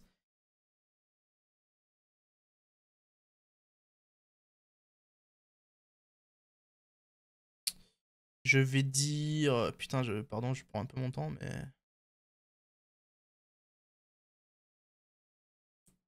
Je vais dire Sergio Higuita. Hmm. Ouais. Bah, dans cette même optique de gars qui passe bien la bosse et qui est capable de faire un bon sprint, je pense que je vais te dire Van Dramé. Ah putain, j'hésitais de fou. Je me dis que en fait, c'est la Ouais, course qui lui ça convient, mais peut. parfaitement. Ouais, ouais. Et bon, bah, j'espère qu'il peut gagner. J'ai envie de le voir gagner, en fait, tout simplement. Donc, ouais, Van Dramé. Et enfin, la classique d'Almeria en point pro, qui normalement doit être promise aux sprinters, là, pour le coup. Je te laisse commencer ou... Moi, j'ai mon nom. T'as Denis, c'est ça? Non. Hmm, Un autre belge. ouais, ok. Hmm, attention, il y a 3 Belges hein, dans le lot, hein. Même 4. Non, Gerben Tyson, je vais dire. Il gagne souvent en Belgique. Enfin, il gagne souvent les courses de ce niveau-là. Et en vrai, j'ai envie de le voir aussi un peu confirmé. Il a une superbe pointe de vitesse, mais il a vraiment du mal à être régulier. Mais je le sens Ok. bien là, Gerben Tyson. Ok, bah moi, je vais te dire Jordi Meus. Hmm, intéressant aussi. Mais tu sais que l'année passée, Jordi Meeus, c'était le gars qui faisait les podiums sur toutes les courses, mais qui gagnait jamais. Hein. Ouais, mais là, il a passé un cap, mec. Ouais, la victoire au champ. Ah ouais, les champs, ça a débloqué un truc, hein. Ok, Ouais. Eh ben écoutez, on fait le point la semaine prochaine avec toutes ces courses. Bien sûr. Bien sûr. Sauf les champs. Ouais, mais je te dis, ça a débloqué un truc là, c'est bon. Il est parti. Ouais, j'en connais d'autres qui n'ont pas gagné les champs et ça a débloqué Pas des grand chose. trucs. Hein. Bref, messieurs, on est sur la fin. Ça aura bien débordé. Comme d'habitude, je vous invite à aller suivre les pages de podcast.